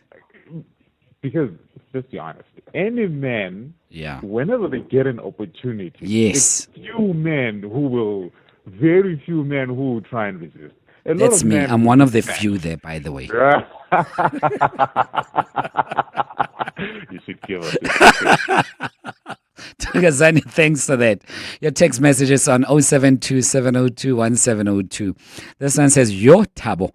The woman must, from today, know that this overseas guy qualifies as an ex-boyfriend. So would she welcome such news towards her? Meeting all his exes up your mathematics, sister. 011-883-0702. If you've just joined us, we were just reflecting on sharing space about one of our listeners here. She was saying, should I tell my partner about a past fling I had with my male friend? 4 minutes to 12 o'clock. Good morning. On my side, personally, I really don't think it's a big deal. Oh, it's not like they're getting married with this boyfriend. He's still a boyfriend himself. He could be an ex tomorrow morning. Manje, okay, must explain herself to every guy she comes across. No.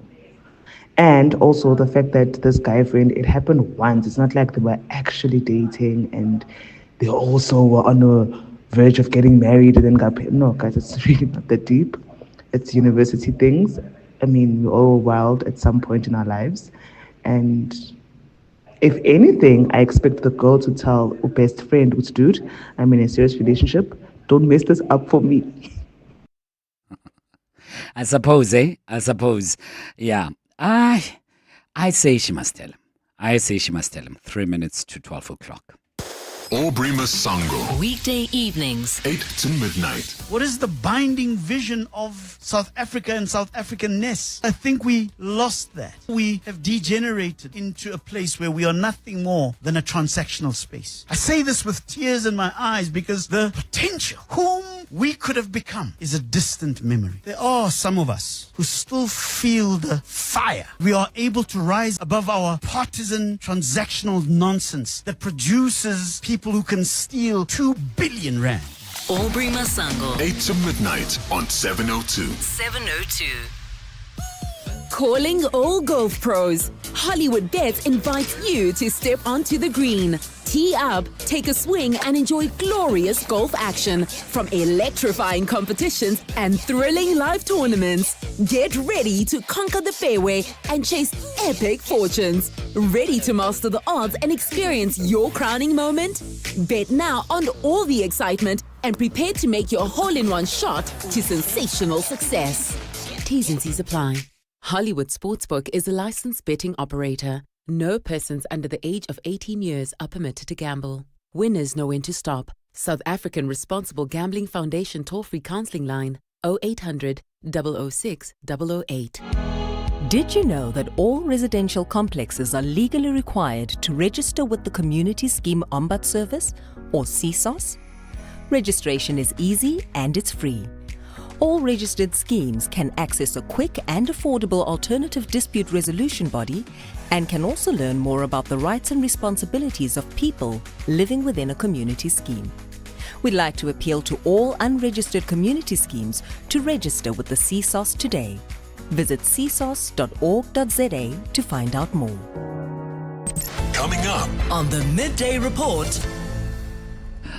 with Jane Dutton between 12 and 1, and she's right in front of me. Jane, hi, good afternoon. Good afternoon. We were talking about crisis comms. I mean, that should be swirling at the moment, right? Mthethwa, right? I mean, suppose. It's Goodness insane, me, what's isn't it? going on? And we heard that the Madlanga Commission of Inquiry could have been preparing to call him up. So we're going to find out if that is indeed true. Okay. There are rather damning allegations against him. And Very scary. And one would have thought that with a big if that was the case, he should have developed thick skin in the ANC to have withstood all of that. Indeed. I guess depending what the allegations I are, suppose. And I think we're all rather happy, as is Malema, or maybe he's the only one who's not happy. The He's most not boring happy at all. case has finally come. Yeah. There's some movement in it. He's been found guilty. He's going to plead. So we're going to be looking at that and a whole lot more. All that and more on the Midday Report with Jane Dutton in for Mandy Wiener. It's exactly 12 o'clock. Thanks for indulging me for the past 3 hours. This is EWN. Good afternoon, I'm Bali Dlamini. EFF leader Julius Malema has announced his intention to appeal a court ruling which found him guilty of discharging a firearm in public. This morning, the East London Magistrates Court convicted Malema under the Firearms Control Act. He was facing charges that include the unlawful possession of a firearm as well as ammunition. The case relates to a 2018 rally in Mdantsane where he allegedly fired shots into the air in close proximity to thousands of EFF supporters. While Malema has been convicted, his bodyguard Adrian Snyman has been acquitted of all charges. Malema has rejected the verdict, insisting that the court's decision is flawed. And as we move forward, we are going to reinforce that legal team. We'll bring Advocate Mugai Tovi as we go into the appeal and strengthen our case, because it is now beyond all of us. We need to strengthen our team and confront the system, and you need lawyers who are not scared.